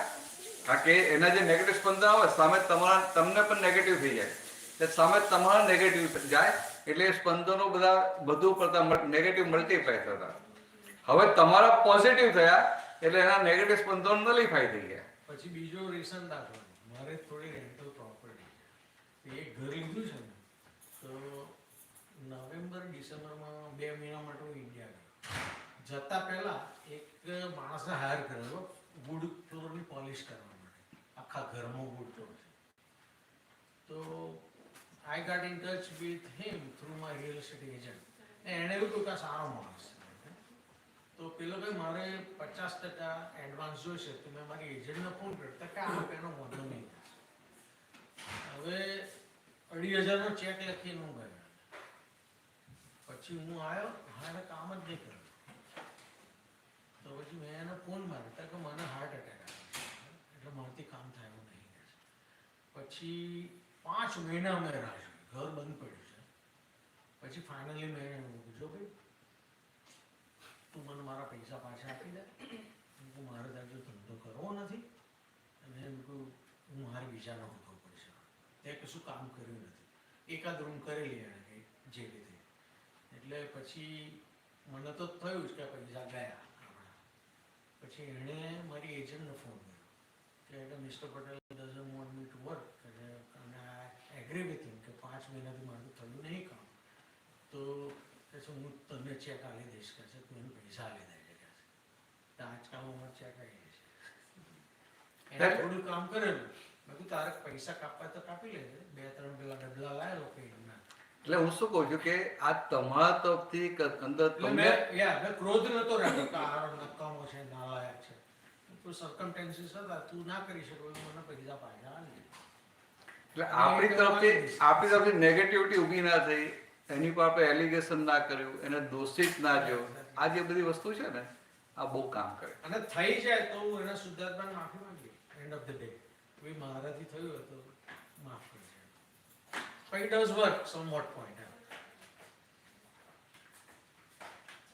બીજું કંઈ પૂછવું છે? પછી આપણે આ કહીએ છીએ કે હું શુદ્ધ આત્મા છું, હું શુદ્ધ આત્મા છું, પણ મારામાં જો એવા વિચારો આવતા હોય કે હું આનું ખરાબ કરું કે આનું પડાવી દઉં, તો એ મારાથી એવું કહેવાય કે હું શુદ્ધ આત્મા છું કે નહીં? તો એ પાપ લાગે કે બરાબર છે, સાચી, સારો પ્રશ્ન કર્યો. ચાલો,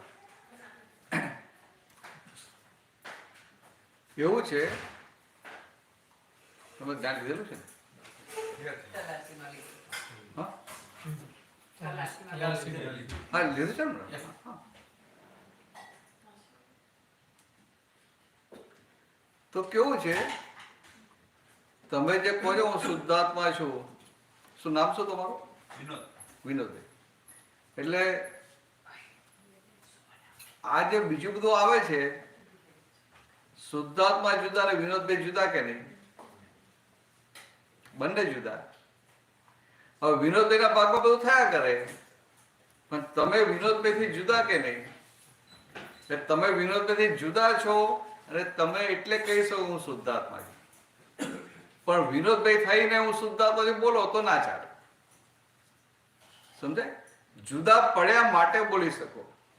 જુદા પડે એટલે વિનોદભાઈ તમે રહ્યા નહીં, તો વિનોદભાઈ તો કયો ભાગ રહ્યો? તો કે આ જે બધો ભરેલો માલ સાથેનો ભાગ. હવે ભરેલા માલ સાથેનો ભાગ ખરો, પણ પાછી આપણી અંદર જાગૃતિ હોય. એટલે આ વચ્ચે પ્રજ્ઞા બેઠી એટલે પ્રજ્ઞા જાગૃત થઈ, એટલે પછી પ્રજ્ઞા ચેતવ કરે કે વિનોદભાઈ આ તમે જે કરો છો ને, આ મોક્ષમાં જવું હોય ને આવો વ્યવહાર આપણને ઘટે નહીં. એટલે મોક્ષ માર્ગને માટે મોક્ષ માર્ગમાં ન ઘટે એવો વ્યવહાર હોય ને, એમાં એને ખટકોઈ રહે અને એવું કંઈક હોય તો માફી એ માગ્યા કરે. એટલે આ બંને વસ્તુ સાથે ચાલે. કારણ કે હવે જાગૃત થયા એટલે હું શુદ્ધાત્મા છું બોલાય, પણ સાથે આ ભાગ હોય ને વિનોદભાઈનો ભાગ, એ આખી જાગૃતિ સાથે. આપણે કરે જઈએ ખોટું અને આ બાજુ બોલે જઈએ કે હું શુદ્ધ આત્મા છું, શુદ્ધ આત્મા છું. હા, એટલે ઉભા તમે કરે જે બોલો છો ને, હવે તમે કરનારા રહ્યા ખરા? હવે કોણ કરે? વિનોદ. વ્યવસ્થિત કરાવે વિનોદ પાસે. આપણે શું કહીએ કે આપણે આ જ્ઞાન દ્રષ્ટિ પ્રાપ્ત થઈ એટલે કે હું શુદ્ધાત્મા. અત્યાર સુધી તો વિનોદભાઈ હતા અને વિનોદભાઈ થઈને બધું કરતા હતા, પણ હવે શુદ્ધાત્મા થઈ ગયા તો હવે વિનોદભાઈનું કોણ ચલાવી લેશે? તો કે આ વ્યવસ્થિત શક્તિ છે, આખું બધું વિનોદભાઈનું ચલાવી લેશે. એટલે વિનોદભાઈ ને હવે જે પણ જે વ્યવસ્થિતમાં જે આવે, સારું ખોટું બંને આવે કે ના આવે? આવશે તો ખરું, પણ તમે એની સાથે બેસી નહીં જાઓ. હવે તમે શુદ્ધાત્મા, તમે જુદા. એટલે ભાઈ તમે વિનોદભાઈને કહી પણ શકો ભાઈ આ જો આ તો ત્યાં વ્યવહાર કર્યો ને, આવો વ્યવહાર ના હોય, ચાલ માફી માગી લે. સમજ્યા? એટલે વિનોદભાઈ કરે જાય તમે કહો છો ને, તો કે હવે વિનોદભાઈ એટલે હવે તમે કરતા રહ્યા જ નહીં. અને આ વિનોદભાઈ વ્યવસ્થિત ને આધીન, જેમ વિનોદભાઈ વ્યવસ્થિત ને આધીન, એવી તમારી બધી ફાઇલો વ્યવસ્થિત ને આધીન કે નહીં? સમજાય? એટલે તમને આ કોઈ પછી દોષિત ના દેખાય. આ વ્યવસ્થિત આજ્ઞા વાપરો ને એટલે કોઈ દોષિત ના દેખાય. અને કોઈ દોષિત ના દેખાય એટલે અંદર કેટલો આનંદ રહે. અને કેવું છે કે આ દ્રષ્ટિ પામ્યા પછી આ તમે આ જે પાછી એટલે શુદ્ધાત્મા ચોપડો જેમ ભરાય ને, એમ તમારી જે શુદ્ધાત્મામાં જે સ્થિરતા છે ને દિવસે દિવસે વધતી જાય. આ જે 5 મિનિટ રહેવાતું હોય એને બદલે કલાક રહેવાય. તો ક્યારે શુદ્ધાત્માનો ચોપડો ભરાય ત્યારે? એટલે કે આ 5 આજ્ઞામાં રહીએ, શુદ્ધાત્માના ચોપડામાં જમા થાય. પછી આપણે આ નિશ્ચય ચરણ વિધિ, ત્રિમંત્રો, નમસ્કાર વિધિ, 9 કર્મો, આ બધું જે બોલીએ ને, આ દાદાના પુસ્તકો વાંચીએ, કવિરાજના પદો સાંભળીએ, ગઈએ, એ બધું એમાં જમા થાય. આ સત્સંગમાં આવ્યા એમાં જમા થાય. તો કે એનું પરિણામ શું આવે કે તમારી સ્થિરતા શુદ્ધાત્મામાં પદમાં વધતી જાય. આ તમે સત્સંગમાં આવ્યા અને કાલે તમે જુઓ તો આજે સત્સંગમાં આવતા પહેલા ને પછીની દશા, તો કે સ્થિરતા વધી કે ના વધી? વધી તો એ તમારે કામનું, ના વધી તો નકામું. આ સીધી વાત છે, સમજે? એટલે પૂછી લેજો. આપણે એક બ્રેક કેવા, એક બ્રેક પાડી લેજો, બહુ મોડું થાય ને જમવાનું, જમવાનું તૈયાર છે. તો પૂછી લેજો. ચાલો, જય સચ્ચિદાનંદ.